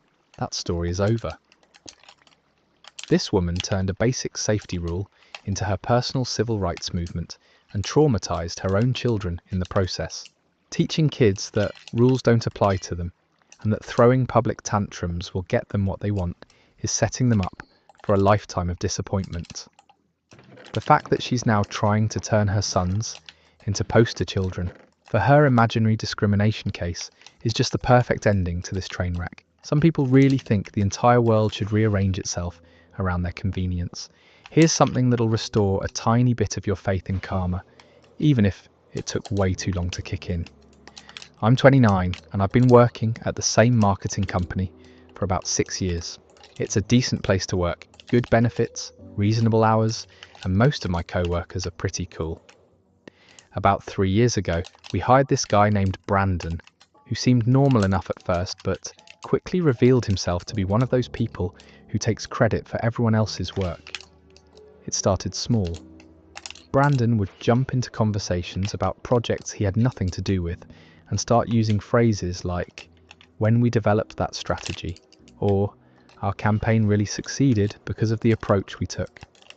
At first I thought maybe he was just trying to sound like a team player, but it became clear that he was deliberately trying to associate himself with successful projects. The real problems started when Brandon began presenting other people's ideas as his own in meetings. I'd spend days developing a concept, share it with the team for feedback, and then watch Brandon present it to our boss the next week, like he'd come up with it himself. When I tried to speak up, Brandon would say something like, "Oh right, you helped with the research on that," or "thanks for your input on my idea." It was infuriating, but Brandon was really good at making it seem like I was being petty or territorial if I pushed back too hard. He had this way of acknowledging that other people contributed while still positioning himself as the mastermind behind everything. The worst incident happened about 18 months ago. I'd been working on a major campaign for one of our biggest clients for nearly 3 months. It was a complete overhaul of their branding strategy, and I'd put in countless hours researching their market, developing concepts, and creating presentations. The night before the big client meeting, Brandon somehow got access to my files and spent the evening creating his own version of my presentation. When we walked into the meeting the next morning, Brandon immediately launched into his pitch, using all of my research, my concepts, and even some of my exact wording. I was so shocked that I just sat there for the first few minutes. By the time I tried to say something, Brandon had already established himself as the project lead and was fielding all the client's questions with information I'd gathered.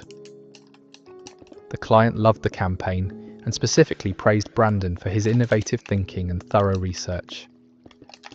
Brandon graciously accepted all the credit and even threw in a comment about how he'd been developing these concepts for months.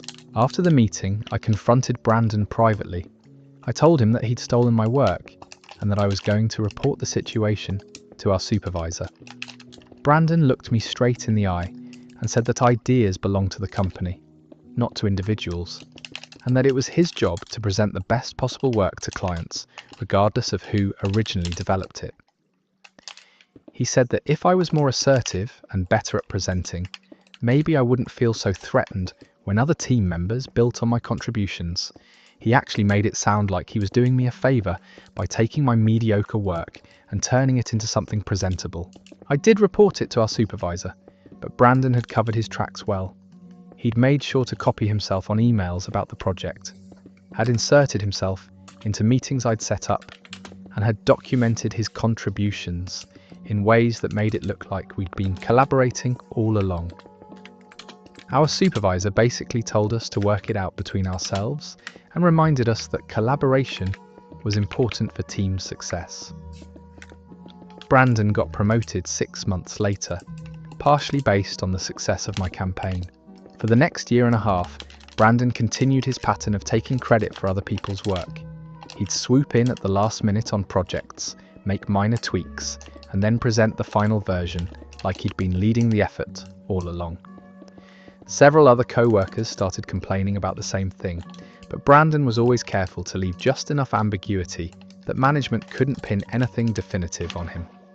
But here's where karma finally decided to show up fashionably late to the party. Last month, Brandon made a huge mistake. He stole a campaign concept from our newest team member, Riley, who's fresh out of college and wasn't familiar with Brandon's reputation yet. Riley had developed this brilliant social media strategy for a tech startup, complete with mock-ups, content calendars, and engagement projections. Brandon did his usual routine, taking Riley's... Alright, that's enough. Enough for that. Yeah, you got a mic.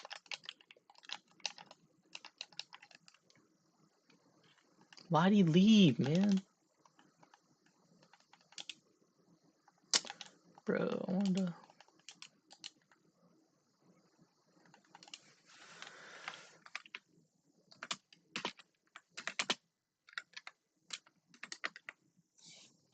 Oh, did he block me? Come on now.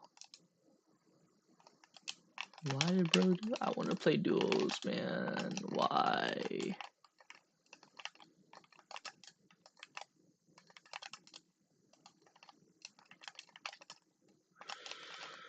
Ooh.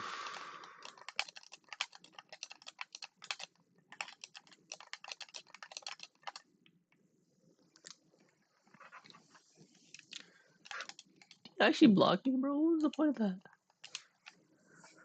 Alex done boxed you. Is it you?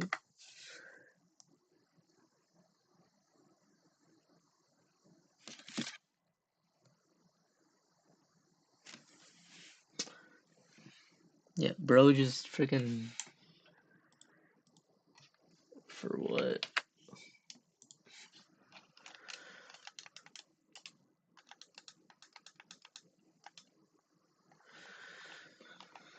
Oh, I just want to play fucking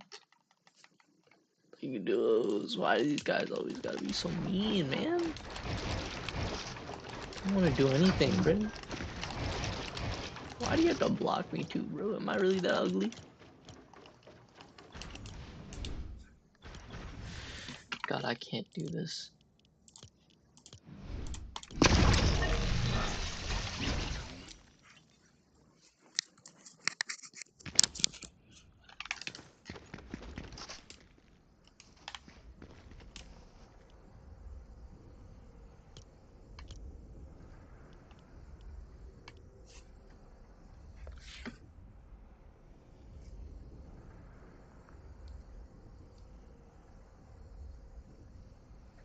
Alright, that's enough. That's enough playing for today.